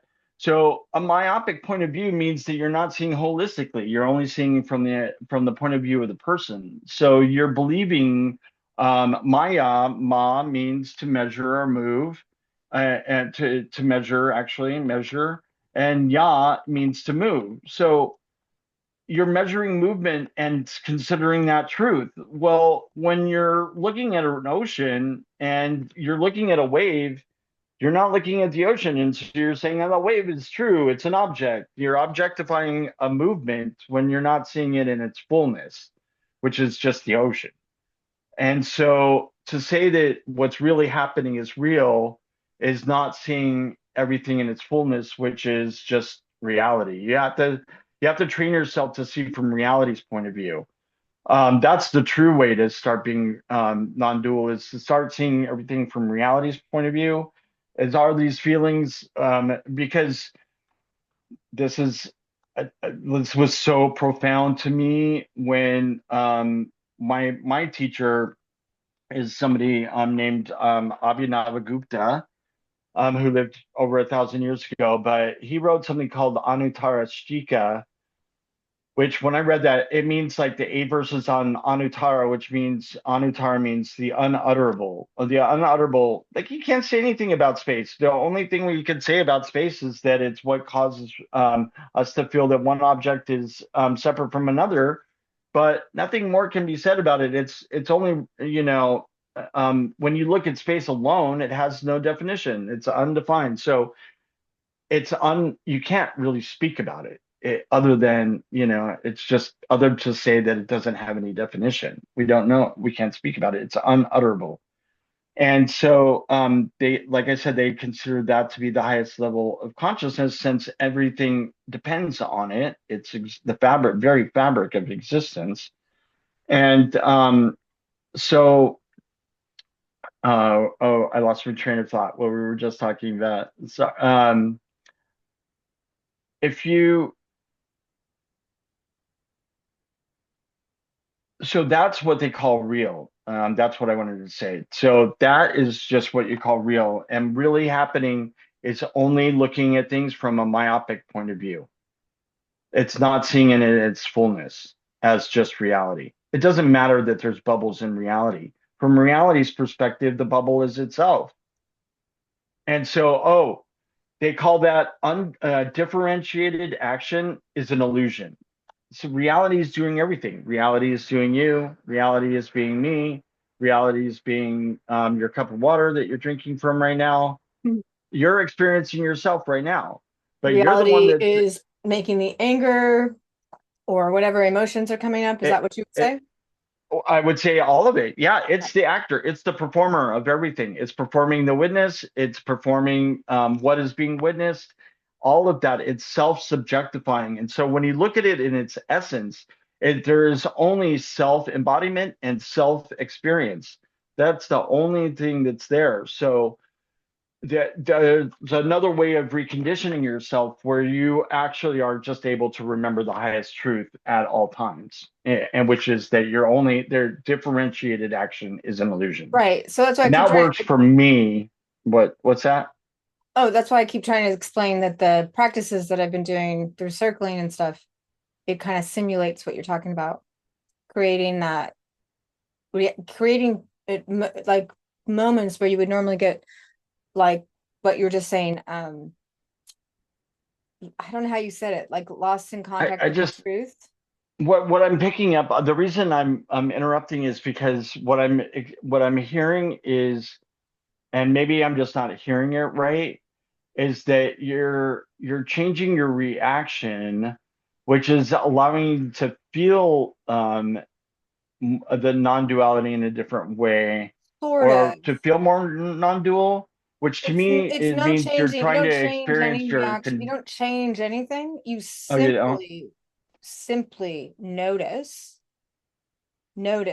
from, and when, but noticing, you're basically going into awareness, and you notice yourself reacting, and you can, in this practice, in the safe space of a practice container, not real life, but in this practice, you narrate your experience as it's happening without getting caught in the story. You don't say why you're angry, you don't say what you you're want just changed, you don't tell people what to do or say. You simply stay in that awareness of like, I feel activated when I hear you say those words. without ever trying to recondition yourself to not be triggered. Well, it changes the trigger because you become the awareness as opposed to the person caught in the argument. You become You remember your programmed witness. to notice Yeah, yourself, and you speak from the awareness of what's happening. You speak from the happening, not from the story. You speak from like, right, I'm activated right now. I'm not comfortable with what you just said. right. This, I mean, that seems like a good tool. And you do it in a group setting where like Psychologically. it's not your best friend. You do it in a setting where like that person said something, but it might still, it still does the same physicality in a group setting of a flow where people are making voice sounds and speaking things, and different levels of awareness that people are at. So it's easy to go like, oh well, you don't see it, you're stuck in the illusion. But the practice is like, if you start to say like what you see about the other person's experience, we would go, the facilitators would go, what's happening with you, and say, and staying in that, and what is happening, like, and then say how you feel about witnessing somebody not in the illusion. But we're in these practice containers. There's no helping, there's no coaching, there's no solving problems, and there's no intent to change anything. It's simply witnessing. And This is mindfulness. I mean, this is definitely the definition of in mindfulness. relation with others, though, it's like, it Yeah, you need like a real sure. facilitator there, or it wouldn't work, because humans are going to just start pontificating or lecturing or trying to help. So Right. that when there's a Well, that's where container. for me, I'm just speaking personally. I see the beauty of that tool, and definitely, I just Well, you're quick to see it. It's so hard to explain. So I appreciate you just saying you see it, because that feels good to hear. I mean, I recognize it as mindfulness, even like waking mindfulness. But because just like sitting in the witness, the minute you sit in the witness, that's the very definition of mindfulness. That's what it means to be mindful. Sitting as a witness. Yeah. So when you're sitting at the witness without being reactive, that's mindfulness. You're trying to inject space into your response, and not, does that make sense? So you're just sitting There's as no a witness. trying. If you're in the practice, there's no trying. There's just witnessing and connecting to more and more of the what is happening. Like I don't know if the word truth is the wrong word to say, but the what I was What's explaining, the really difference happening. between what's Yeah. happening and the story of what's happening.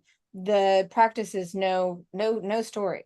You can tell the story in 30 minutes when we're done. Right. Like we're not Right. like saying don't have stories, don't have feelings, don't have perspectives, but in the container you get to be with this part that this part of life with other people practicing being with this the word the you have better words here. Like I stumble on the languaging of the undescribable, like of the bigger than mind Real. ideas that the mind really can't even hold. So Right. Exactly. The mind is an activity. And so the mind cannot hold what the mind is in. What really works for me is the idea of a canvas and a dynamic painting, that's painting itself. Like the mind is like this, there's a four-dimensional canvas, yeah, which all processes are happening within. But really the reality is that they're not they're performances, they're not processes. And so they're and does that make sense? It's reality that's performing the process, even our own self. Like there is yeah. only reality. Like this idea of a separate self, having these engagements and being mindful and blah blah and all of those things are all of that is happening on a platform of individuated awareness, which is what you're looking at right now, which is a product of reality's nature.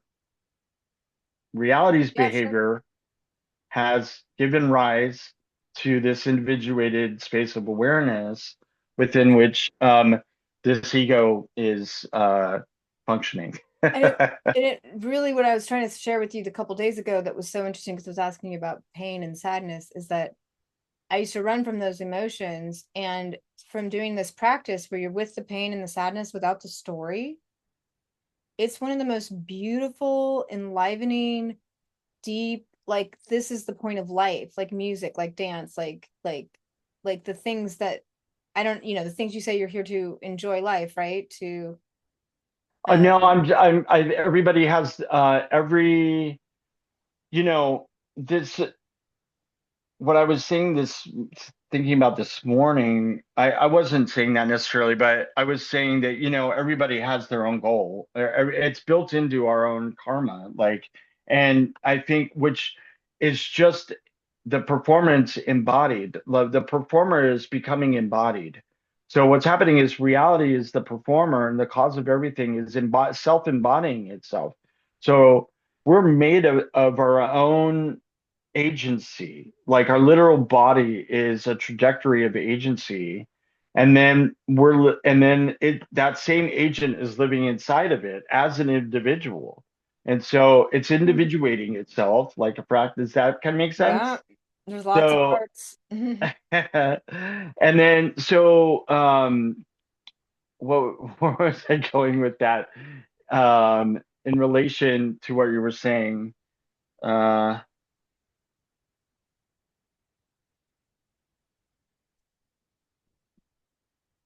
sorry about that.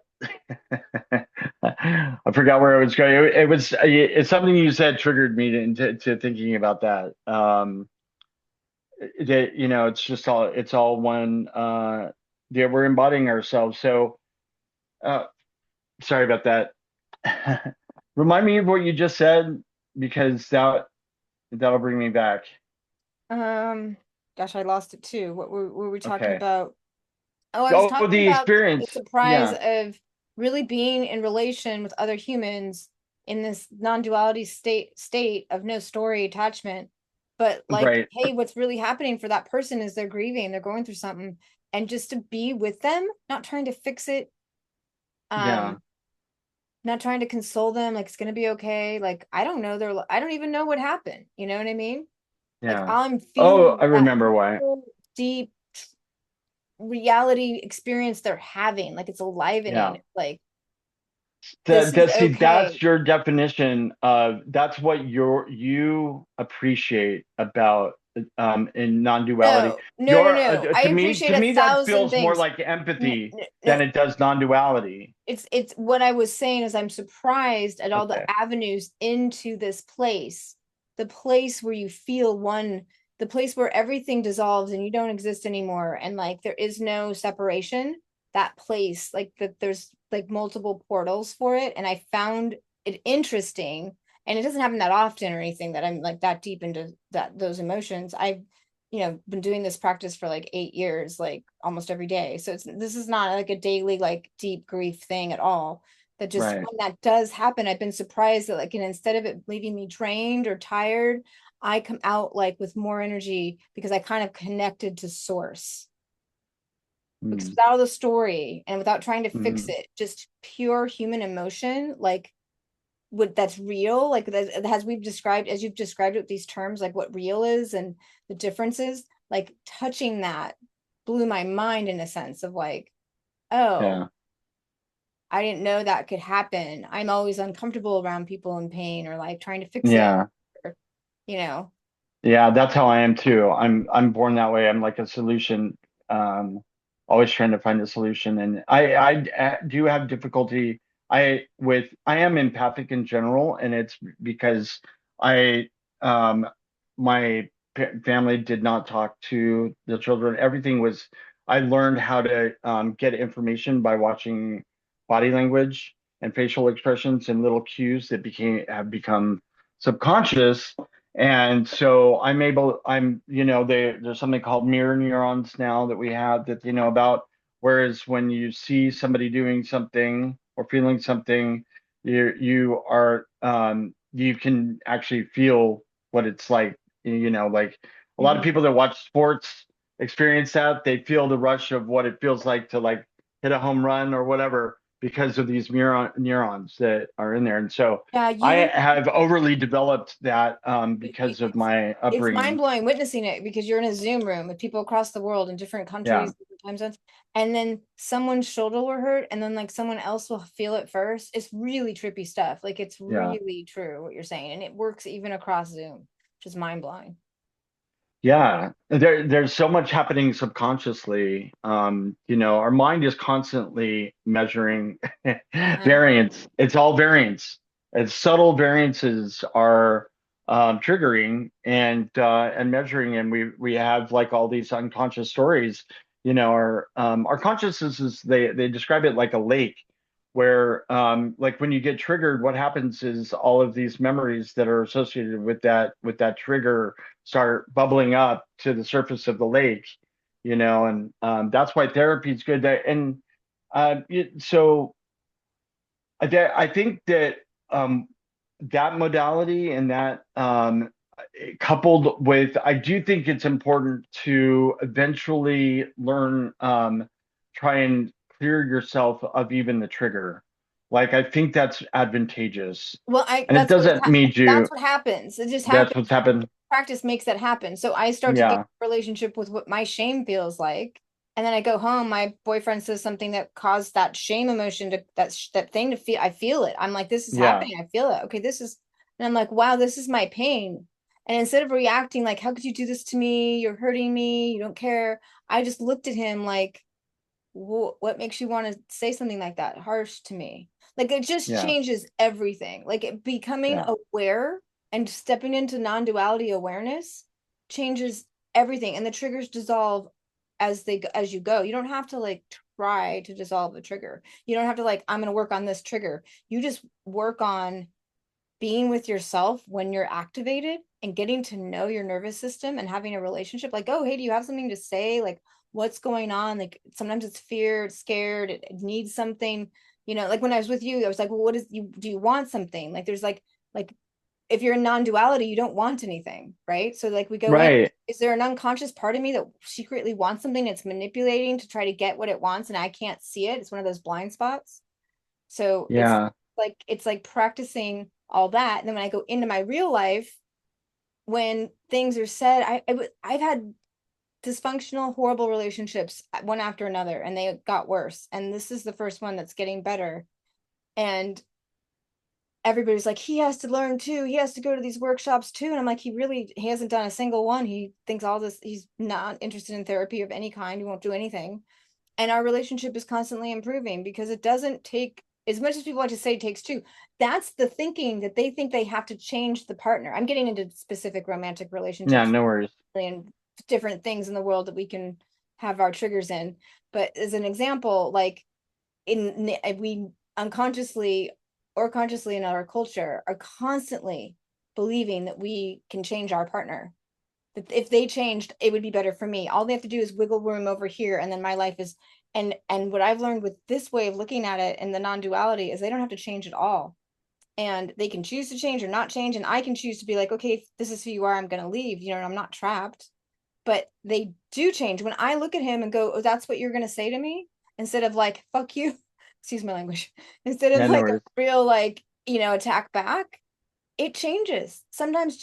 Just active listening while I'm triggered and I'm feeling it. I feel the knives, I feel the little needles that I've described in these group settings without the story. I have a relationship with this happening. This happening is happening. And then I hear the partner say these things that if I put them out on paper, you would go, of course that's horrible. What a jerk, you know? and Hmm. and I would one up the one jerkness in the past, and I would, you know, put the knife in him, take the little knives out of me and try to throw them back at him. But this time I just let the knives like hit me, little tiny knives. Yeah, Ow, ow, ow. And I just sit there. And sometimes if I can't speak, I don't even speak. And he'll slowly be like if enough silence happens, he'll be like, oh, I'm so sorry. Like he'll out of nowhere apologize because enough space where he can actually hear his right. own thing that he said. Yeah, that's something that I've struggled with my whole life. Like I'm at a point now where I would be able to create space a lot more depending on the situation, alcohol not included. Yeah. Um, But this is the hardest but thing yeah, with I've had to, humans. as soon as you get angry, then you're the bad guy. As soon as you have an emotion or anything, if you're able to stay calm and let them reflect on what they did Yeah. and be But rational about your explanation of I it, then totally agree with you. it's gonna be benefit you so I much totally better, agree with you. But this so one much more. subtle nuance that I learned through this practice as well was separating being angry and anger. So like I developed a relationship with anger. So when I'm angry, I'm not like not angry. When I'm angry, it's how I manage my nervous system so that when I'm speaking from anger, I'm not like, "Ah." I'm Yeah, speaking from like, I'm really upset. What you said was really hurtful. It's not okay. And if you do it again, I'm not going to say, or whatever the parameters are.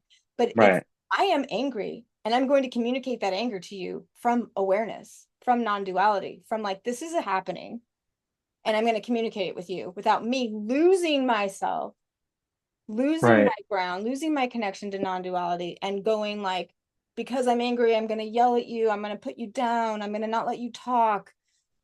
The unconscious things. So I still have anger. I still have all the things. I still have triggers. I just handle them differently. And I'm still growing and getting better all the time. But it's such an exciting thing and it's so hard to explain because yeah, if you don't have the knowledge you just dropped on this, what I'm talking about makes no sense. yeah. I have a different path personally. I totally see the advantage of that. I come from a school of where you can recondition your triggers through education. And so that's the second part of liberation. There's two liberations, right? There's the liberation of Well, I'm loving the being education. free I of think the it is helping what's me a that? lot, you know? Yeah, and so by informing your own self that of its constructs, then you can also unravel your triggers. And so Sure. then your There's a lot of trigger. ways. So I do think, yeah, exactly. And those are everybody has to find their own path that works for them in their particular moment. And having multiple tools in the tool shed are the Yeah. best. Oh, You and know what what I the mean? thing Because I'm what talking everything about that's in the isn't an moment. all-in-one inclusive thing. The thing I'm Yeah, talking about is like going to the gym and working out your, you know, abs. It's like a mental gym and that's yeah, it. It's not there's no philosophy, there's no life path or philosophy. It's just like I found this cool way to like I've done 3 Vipassana 10-day silent meditations. I come Hmm. home and I go back into my chaos, right? But Yeah. this practice of an eye-open meditation in relation to others has changed my life in ways that all the other things didn't for me. And it's Hmm. not for everybody, but it's Yeah. not, I didn't stop doing yoga because I did circling. I didn't stop doing, you know what I mean? I didn't stop studying these concepts that you're sharing because I did this, but it's not, you didn't have to study to, you know, do you know what I'm saying? It's just like, Yeah. oh, I found like I like going to Zumba, going to like this mental gym workout where I practice being with my triggers in real time with real people in the present, Yeah. like that. Like, I mean, I started because I was going to go to well, I went to NA, I went to a lot of those things. I went to Al-Anon, I went to Codependent Anonymous. And when I found this way, so it's like, you know, like going to a meeting for your mind, you know, it's like, Hmm. okay, I'm gonna go watch myself react. Because in a Zoom, sometimes somebody will remind me of my ex or remind me of my things, and I feel all this emotion. I'm like, oh my gosh, I'm not mad at that person. So it's like a really good tool because it's really hard to do it with the person you're involved with. Right. There's too many entanglements, right? But when you're like, oh my gosh, Yeah. this is the emotion I have at my partner, but this guy just said something that annoyed me or whatever, maybe he was sexist or whatever his thing, but I don't know him, he lives in another world and I don't need to. And then to get to be with that reaction in practice, so then when it happens in my personal life, so it's just been a cool thing. But it's not a Hmm. philosophy, it's not a school of thought, it's nothing like what you're doing or sharing. Like, it's Yeah. just a I mean, it does sound like mindful, like a like you said, mindful like an meditational. engagement, Yeah. mindfulness. Yeah. Sometimes it's called authentic Cool. relating games. There's different Mm. schools where it's like they actually have very like they have sentence stems, and I like what I go to, which is less structure. It's more of a Hmm. flow. But there's a lot of them that are just sentence stems where you practice like, I notice when I look at you, I think this, and you practice assumptions. You don't Hmm. even know the person. You're like, oh, I notice. I think you're smart, even though you don't know them, and they're like wearing glasses. Right. Like baby building block practice stuff. Sure. And there's lots That of I could see the tools. advantage of that too, though. Just knowing what to say, having a bag of phrases to say Yeah. when, yeah, to relate in Yeah, certain I would call, situations is good too. I was calling it human school in the beginning, like really like Yeah. when do you take it in a group of 12 people? When is it your turn to speak? You know, really figuring it out, not over speaking somebody, and like, or when you do, you Yeah. notice their face and you're like, oh my gosh, you know, you're like, you get to be with the thing, even if it's like interrupting. Yeah. We don't have that. No, You people like know, I mean, practice that's why, being yeah, detached. my sorry to interrupt, my No, you're right. university, everything was group based. So that was such a great experience because we got to everything was group dynamic based.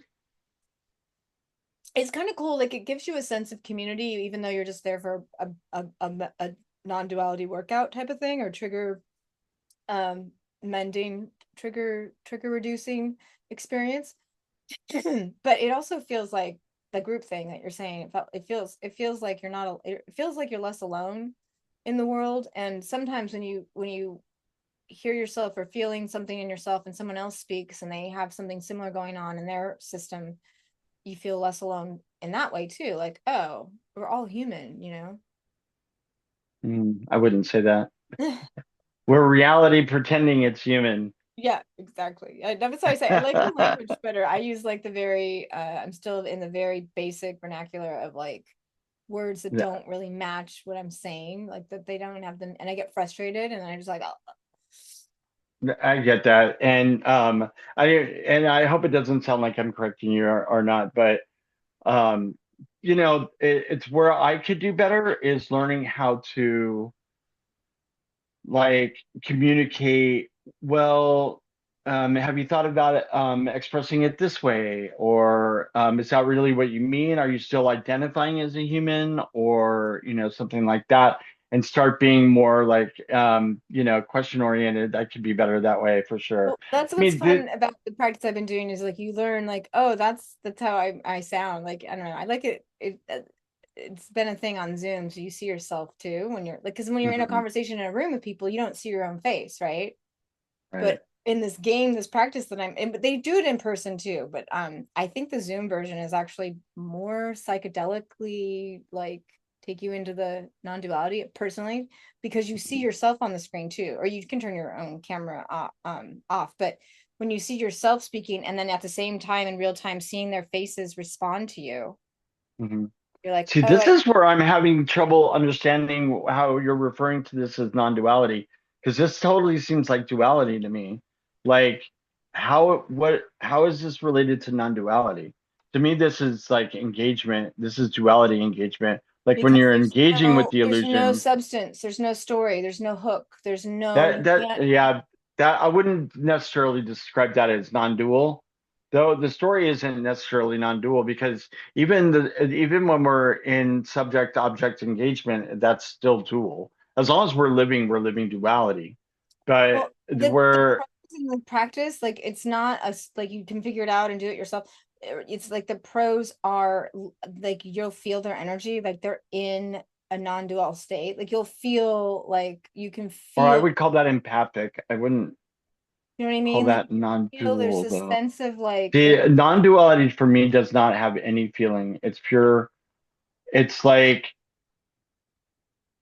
or it's knowing it's like intrinsically knowing that when you're having a feeling that that's a performance and not real. You see what I mean? um That's your own self performing. So that's where I was kind of going with that, that when you're feeling your body or when you're feeling an emotion, that's your own true self performing as that emotion. And so your own higher self performing as that emotion, if that makes sense.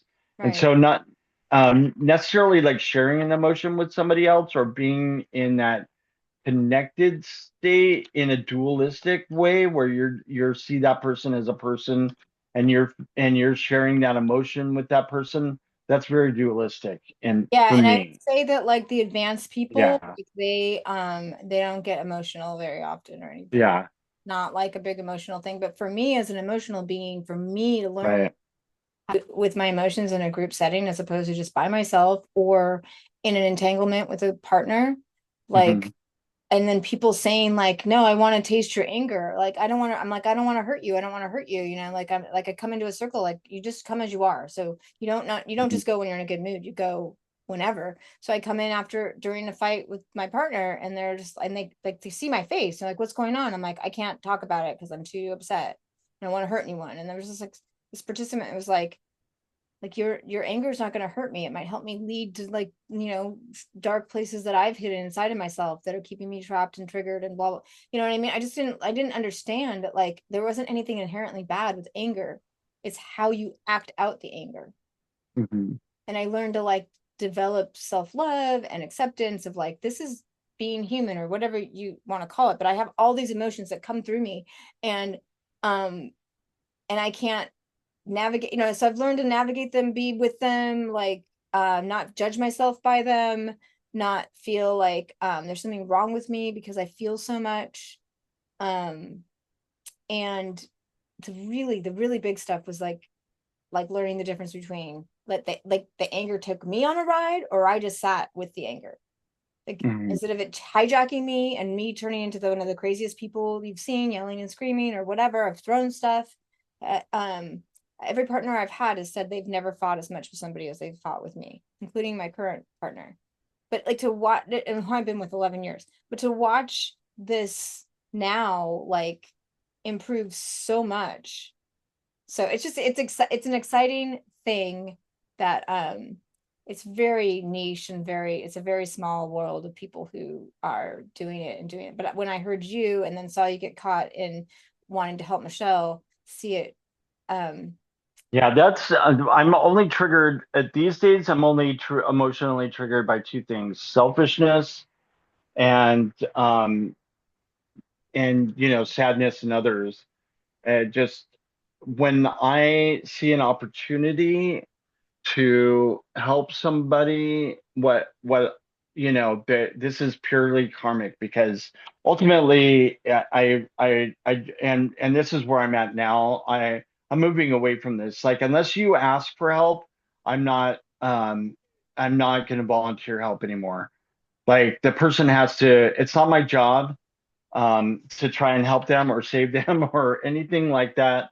And so that's why this weekend was like a huge wake up call to because it's easier for me to be non-reactive now because I have recognized that the truth that unless that somebody is coming to me and asking me to help them Mm, move into the non-dual state, then it's not up to me to work that out for them.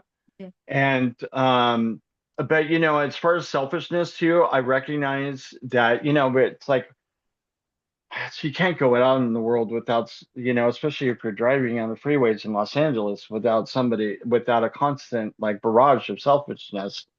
But the truth is that what I recognize is that selfishness is really just um, consciousness loving itself, but the definition of self is wrong. So you have this person thinking that this consciousness, this individuated space of consciousness that loves itself, that doesn't realize that it's a performance of a higher state of consciousness that is the true self, that includes all of us. And so, I can't be upset about consciousness loving itself, and even if the definition of self is not correct within that in space of consciousness. And so, then and because I know that, I can be less reactive to even selfishness or seeing that person as a person with selfishness. It's the one performer performing as a selfish person, or the one performer performing as a myopic or delusional person. And I'll be honest with you, this is like there's so much talk about compassion within the spiritual community that I feel like my path is really just it's apathic in more of a stoic kind of way than just like apathy of not caring. It's really just like that my grace is to be disengaged. I Because I know the highest state you can still of get your ideas non-dual out. awareness. Yeah. What's that? But you're still getting if your if ideas somebody out. you asked me to do that, Yeah, I and love it. so that that's why I did it, rather than feeling like I have any kind of motivation for doing it on my own, Mhm. because there's no ego. I'm just really into non-doing right now, and it's not like I do service, like I have to make a living, and so that's why I gave up my career as a software engineer and became yoga teacher and a substitute teacher, because I do want I if I'm gonna do, it's gonna be service oriented, and that is just, if I have to make a living, it's gonna be service oriented. That just makes me feel better, and even though I know it's ultimately an illusion, it really doesn't matter what I do. I just karmically I could never like do a profession that caused suffering, so and I'm not gonna. I don't feel the need to dissolve that Mm. aspect of myself. Yeah, I trust it. I trust it. It's 100. I believe in not doing, like, not, there's nothing to do, nothing to Yeah, try. exactly. I was born complete, and really, kind of drill that home, that all of these feelings about being incomplete, or feeling the need to change or anything like that, is a product, of our identity as an individual, without seeing the true performer. And so, yeah, I like as an individuated spiritual awareness, when my ego is not, when the mind is not engaging and talking like it is now, which, you can't help but, it feels very duplicitous sometimes when I'm engaging with a person, because I have to speak their language while at the same time hold the truth at the same time. So that's why I think that the meditation that I wouldn't even say that but I feel like it was revealed to me through thoughts that just came to myself, that it was not through, like, it wasn't logically oriented. It was kind of like received. That's the only way I can describe it. And that's kind of the way, like in the morning, time for me before I start engaging with the world is the time that I just sit in what I would call a non-dual experience. I just oneness with reality. And I feel like that's and I, all the boundaries between my higher self and this awareness, because we are going to experience, as long as we're awake, we're experiencing dually, because we're experiencing as subject and object, we're witnessing. And so and when we're witnessing thoughts, some of those thoughts I really do believe come from reality itself, where it's reality. The more boundaries in your mind that you remove, that reality is something different than everything you see and are, including your own witnessing, because you're witnessing your own witnessing. You know what I mean? So you're witnessing within your space of awareness, the act of witnessing. That's called awareness of awareness. You're aware of aware. You're aware of being aware. Hmm. Right. And so then it does seem dual, where your higher self is communicating through your thoughts. And anyway, so I feel like I received this guidance into this particular form of awake meditation also, where I just am able to focus, keep one eye on the unchanging part at the same time that I'm experiencing the changing. So I'm looking at highest truth, the transcendental. I'm able to see the transcendental at the same time as that I'm able to see the transitory aspects of life. And so I'm able to see what the difference, moving from so like the way you separate really happening and story, I'm at the level of separating what's real and really happening. And so I keep one eye on what's unchanging and really happening. And I know that the really happening is not my story, but it's God's story, my God consciousness story. Hmm. Does that make sense? Like, our awareness is being created by nature, by the nature of reality, and that's a story in itself. But that story belongs to the higher self, not to the mind aspect. Does that kind of make sense? Hmm. So it's like three levels of reality. I see it as there's like the real, the always um, unconditioned and unfinite, without definition. And then the really happening part that's happening within our witnessing awareness. And then the mind storage of it. So we got, I see it as like three. And so, yeah, if you're engaging and you're looking and you're just not adding a story, that is closer to truth for sure. But real truth is just the part that's not changing. It's the immortal aspect of our consciousness. Hmm. So yeah, I'm learning how to just keep one eye on that at all times. Yeah. Yeah, I mean, everybody's which is, different. I just appreciate you letting me yeah, exactly. explain it. And like, it's something that like, it's just nobody's gonna know about it that really needs it. That's like lonely or that like wants to have more close connections to enjoy life with, more connections of humans. If we have too many triggers and we can't, and not Sure. you or anything, but it's just like, I have this skill set now that I can lead these group sessions and I can barely communicate what it is. But hearing you, Yeah. I feel like inspired to just maybe not worry about how I explain it as much as just offering times that anyone who's interested could come and try it. But I still want Yeah. them to have an understanding before they get there because it's really hard in the middle of a session because I've done a couple and then I've done Yeah. is they start explaining the meaning of life. I want to do the meaning of life here on this podcast. Like I want to hear Right. your thoughts here, but in the practice container, like Yeah.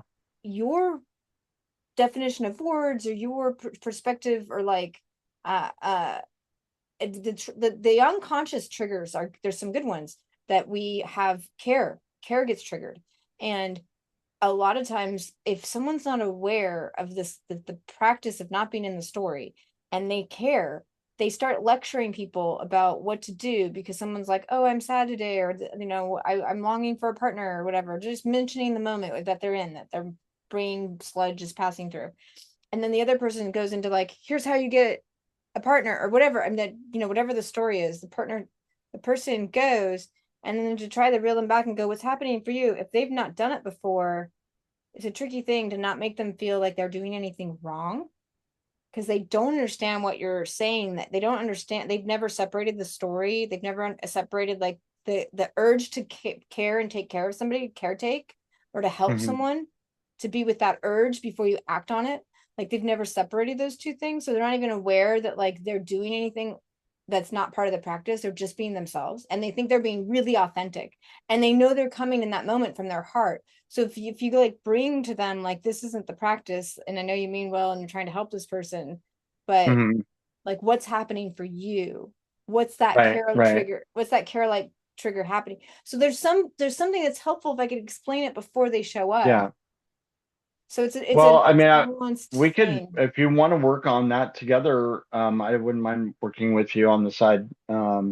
Yeah. I just appreciate you. It, Yeah, thanks. I appreciate you yeah. letting me, like, I really did get excited. And then I was like, okay, I'm just gonna notice how excited I am and try to demo the practice as opposed to going on and on about all the things. I was just like, okay, I'm really excited. I'm kind of losing myself Right. in this excitement Yeah. of, this is such a cool addendum to when we talk about, you can't, if a person's not able to like understand a tiny bit of this concept that you've shared of non-duality, Yeah. they Yeah. can't even think about separating their experience from their story.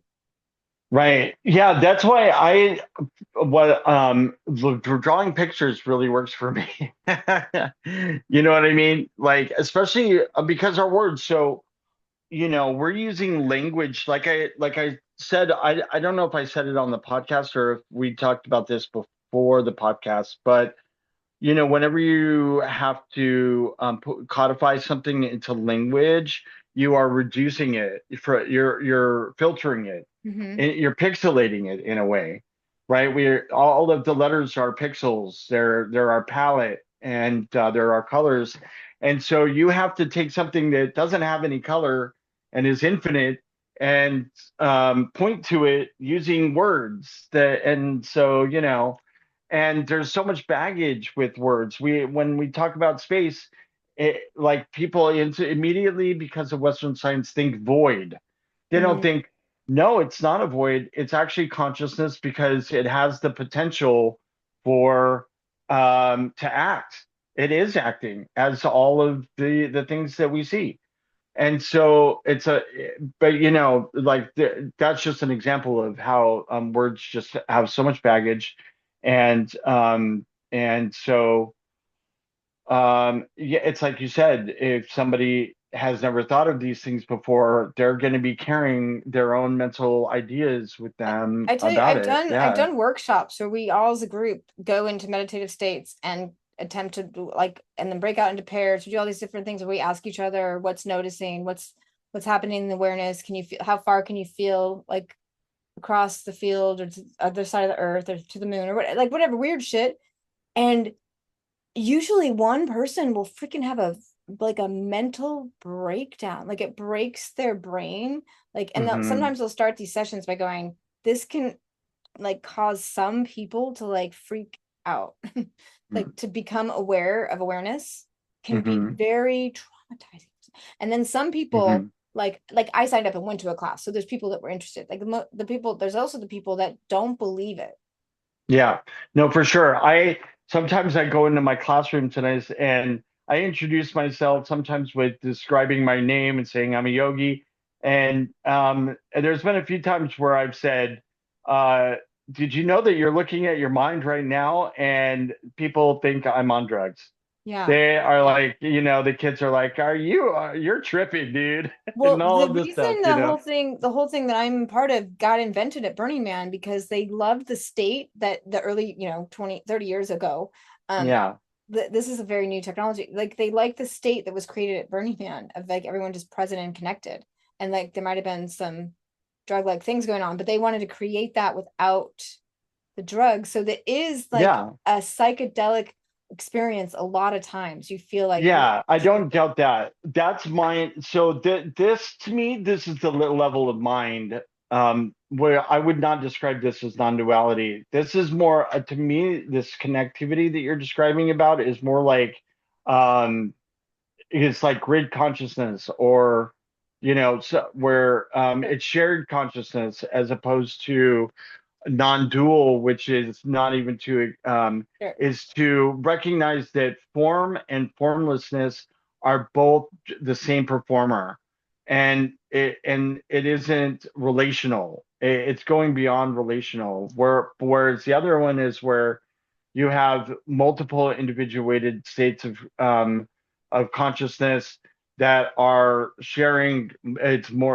like more mind, like sharing mind, or like hive Yeah. mind is what I'm picturing now, right? That Yeah. we're talking But like, yeah, hive it's a mind. form of meditation to kind of go into, there's a lot of different schools that do Yeah, awareness and noticing. And that can feel very psychedelic in a meditative state. And then, this one takes it to the next level of like, okay, now do that while you're in a conversation with people, but stay in that right. meditative state Yeah. of like, But you're always in consciousness, and even I mean, you know, it's very advantageous to start thinking of existence as the higher state of consciousness.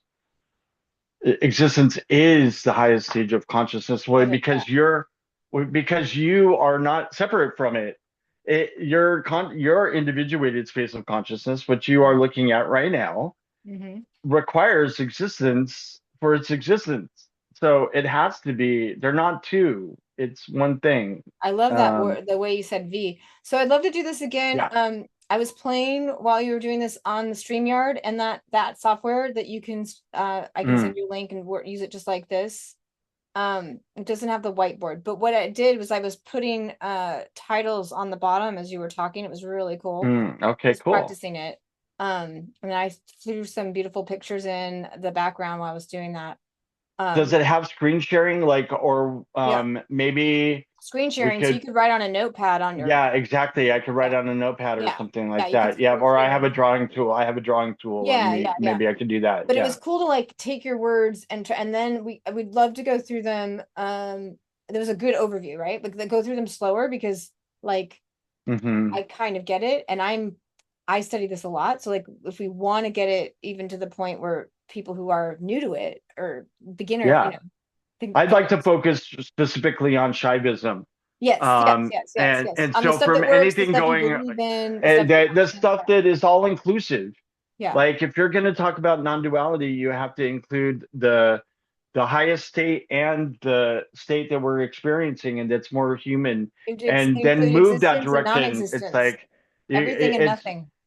yoga's about so just to be clear, there's Patanjali's yoga, and then there's different, and there's yoga as a movement towards the highest, which is what yoga means. Ga means that which gathers us all. And Mhm. so yoga is the movement towards the thing that's the highest. It includes everything. So they all include yoga. So when we're talking about Shaivism, it has its own forms of yoga, and it is a yoga. And so, but it not to be confused with the yoga the traditional yoga that the West has been experiencing. So um, I want to put that out there, and I'll mention that again if we talk again about Shaivism. I love it. Cool. And then the AI was running and I'm summarizing. I'm sending you this cool bullets. I'll send you an email of all the what you don't mind. I did gather from the other night that you're not worried about AI. So I No, you saw it was I'm on. not worried about. I'm not. It's not about that. I'm not worried about AI. I'm not worried about AI becoming self-aware. I Yeah. am worried because it's not aware, it's intelligence. So intelligence is not awareness, right? So it's the lens and it's programmed. And so yeah, there can be bad actors. And if AI is connected to decision making machines, then that could be a problem. But I just wanted to make it clear that nothing is evil in and of itself. It's how it's used. And so, there's going to be somebody that has to program something malicious using that tool. And that's what I'd be worried about. Sure. Yeah. Some people get Right. uncomfortable with just even having talks like this. If I leave the AI, like they're scared Because they think that AI is consciousness. They think they don't to understand the steal difference their between, ideas or something, but it's such a fun tool well, on. that too. I mean, there are some concerns there because, but that's usage. Again, that's not what AI is, which AI is just learning. It's taking, um, an example of, something, let's say photos of car, and then learning what a car is. That's AI. So, how it's used is the problem, not machine learning. Machine learning is not a problem. Right. That make right? I love how it much it helps me. Yeah, Yeah. I was just seeing so Google just had a big conference called Google I/O, and some of their new AI Yeah. tools are incredible. Like they can just create videos, you just tell it, you feed it words that are like main subjects and topics and things like that, and it like just creates videos and music and the whole thing. Oh So yeah. that's And I pretty mean they're just getting impressive. better. They've been doing that for I've been using NVIDIA AI and doing some AI Mhm. videos. And you can just text type stuff and it'll make a Yeah, video. Like exactly. that's my Ideas Awaken channel has. It's like taking idea, like how to save a spider properly. Like you go to all the work to save a spider, but then you dump it, 10 feet off the ground. They don't fly. It didn't have time to spool its web. It's not really, so I mean, at the AI Yeah, making. they've never not run away from me when I put them outside. So they're like incredibly strong. Yeah, some of them, depending on the size and the shape, but they're Yeah, like people don't think about it. Like you want to put them out on the ground. They could break a leg falling because they can't shoot that's their web true. out that fast. I know. I usually accidentally injure them while I'm trying to Of get them in course. the I mean, container. anybody who's trying, and then I'm like coaching the AI. I'm like, Exactly. it's not, I don't believe in shaming anybody. Like, no one is doing it wrong. Yeah, If anyone's actually trying to help and wants to know a little more, like, just make sure you put the glass on the jar on the ground and let them crawl out or whatever. yeah, Like, in case that they're all not going to break legs, but you just don't know which are yeah, which. Like, we think they can fly because they're always flying around with their web, But yeah, in our jar and we're taking them out, they don't have the web. And if the AI just wanted to like created it, it was so interesting to see what it did. And I'm like, no, nobody's doing anything wrong. Don't scare anyone. yeah. Don't make anyone feel bad. Like redo it better. Yeah, I mean that is Fine-tuning it. definitely an issue. That's definitely an issue because so the problem is that the source where the AI is learning from, right? That's So why it's it's it's important.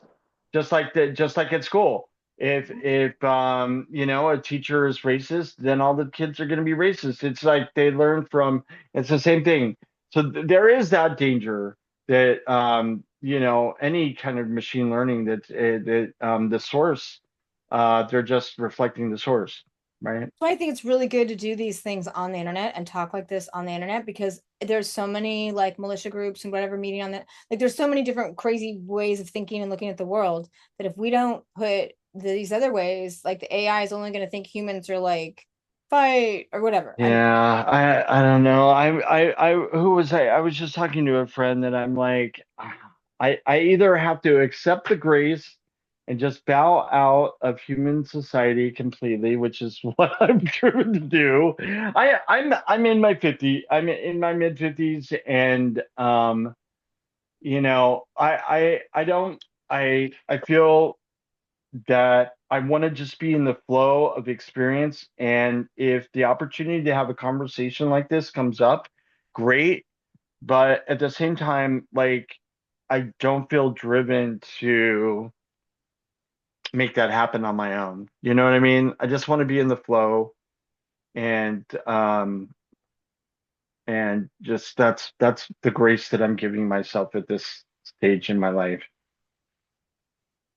Hmm, That makes sense. totally. Hmm. But so to me, this is like this is not my dream. I'm not. I am the dreamer. I just that the thing about being a limited and apparently limited, being a parent is a big word in Shaivism. And if you need to go, let me know by all means. But everything is an appearance at this level. That's what our awareness is made of. Awareness is made of appearances. And so, it's from reality's point of view, it's, it's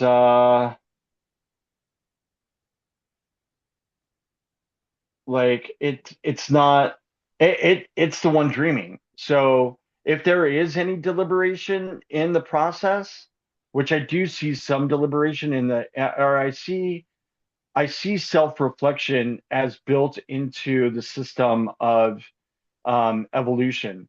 Like we've this performance as a human is informed in such a way that it's become self-reflective, and so that's the highest state of like individuated space of consciousness is self-reflection. And I do feel like that was an attractor in the system of evolution. Does that make sense? Okay. Like an attractor means like in chaos theory, it's like where there seems to be some order in everything that looks chaotic. Like reality looks like chaos, and yet order comes out of it. So they call that an attractor. Yeah. So it does seem like it's a goal. Like you would say that a seed turns into a tree. So the tree was an attractor for the seed. The seed turns into the tree. It's the order of unfolding. They call it an unfolding. So reality is an unfolding. And Yeah, so there I like seems that. to be a goal in the beginning. The end is in the beginning, they say. Hmm. And so which means that the universe is serving consciousness. And therefore and consciousness is becoming self-reflect, it's self-experiencing. And so the highest state of human consciousness, of the human form of consciousness, is reality recognizing itself. That makes sense? That's actually what the Yeah, and I word is. want more examples of Yeah. reality recognizing itself. I'm gonna write that one when down when when so we you can. stop when you stop telling the story of a person and you just be aware of reality, you are reality being aware of itself. Yeah, maybe that kind of happens in the circles. That could totally be it. But once you start objectifying another person, then you're out of it. But when you Mhm. see that person as just a face of reality, then Mhm. you're in it. Then that Yeah, is non-dual. and it And is that's kind of why, easier yeah, to that's see non-dual. that when they're people you don't know. That's what I think it is a little Yeah, bit I could see that. I could see that because there's no story. Of of a course. story. That's what mindfulness And you don't always want says. anything from them yet. Yeah, You don't want yeah. anything yet. You don't want to hold Well, you on to shouldn't want something yet. anything at all if you're in the non-dual state. Right, right. But Yeah. like with those people, we want something. We want to stay friends, to get along, whatever. We Yeah, sort of, exactly. I want their happiness. It's usually for yeah, me, I want their happiness. yeah. But And like I when they're think that my strangers on way the of Zoom, you're like, happiness is theirs. okay, good luck. Yeah, I can be So more reality apathetic. recognizing itself. This is all so Yeah, good. that's Break it called down. self-experiencing. Now, So, I'm gonna yeah, have to go. Jeff keeps that's popping up. okay. That's Um, okay. you're a good looking man, just as a side note. Like I'd love to do this again if you get comfortable on Yeah, camera. You're a good looking guy. Like not that if you weren't, I wouldn't now I still want to see your face. But I think I there's just something about the cult of personality thing you don't that, have to be on camera, but I just didn't know if there's any like I just want you to like even though we're all older, you're very attractive, your bone structure, you look I'm sure you look yeah, great. it Um would never be about that. It's just that it's more of just like sometimes um, I just don't want to get in my head about Totally. aesthetics No, you know, yeah, me when too. I'm talking about it. You know what I mean? Yeah. But in the right context, I next time let's definitely try it on camera. If you And want, it's no big deal. I I just, no, yeah, totally. I believe it up to you. It's your podcast. well, people like to see the I words know. come out. I mean, I can do just the audio and upload the Yeah. podcast to audio only places, but I'm Well, really, you know, if that's I fine, but if we're gonna be using the whiteboard, then I would probably want it more focused on that. mhm, mhm. But but you know, definitely at some point, yeah, I don't mind at all. I just like I said, I Okay, have well, I'm not glad it's not showered. a superficial thing. I was just It's checking on not. like, hey, and then we all age, we're all okay. Oh, I get it. I know. I look much older on camera though. I do know that. Like I feel like I'll let you go, but yeah, I recognized that when I was working my last job was remote and everything was online and I could see in the interactions that perceptions with people that I hadn't met in person were so different than the people that I met in person. And they're, you know, yeah, that's a sad state of affairs, the way things are going Especially with most everything Zooms, being on cameras. most Zooms are not like I was describing. So most Zooms, people Yeah, have their masks on, they're doing all the right, things. Like it's not like that's so that would make sense. Like like most of the time you're not doing authentic relating games in right. a work Zoom where you're like taking the mask off intentionally and then going, hey, I took my mask off. Is it still safe? Like sometimes it really just feels like I'm gonna just be here, not even say like Yeah, I'm in this group. Do I have to speak? There's so many weird things that can happen in your monkey mind. But anyway, yeah, yeah. Otherwise, Zoom can be a cold, icky. Like there's yeah. nothing worse than like having to spend time with people where those masks are on so thick. I can't agree with you more. Yeah. All right. Well, I enjoyed the Yay. conversation and I hope you did too. I did. No, it's so good. It's so good. All There's so right. so juicy. That's it's like juicy. There's like so much to milk out of every little nugget. It's like every little nugget. And I sent you an email of like, I hope let me know what you think of like how it really looks like you nailed Okay. topics, flow. Like you can see from the AI summary how good.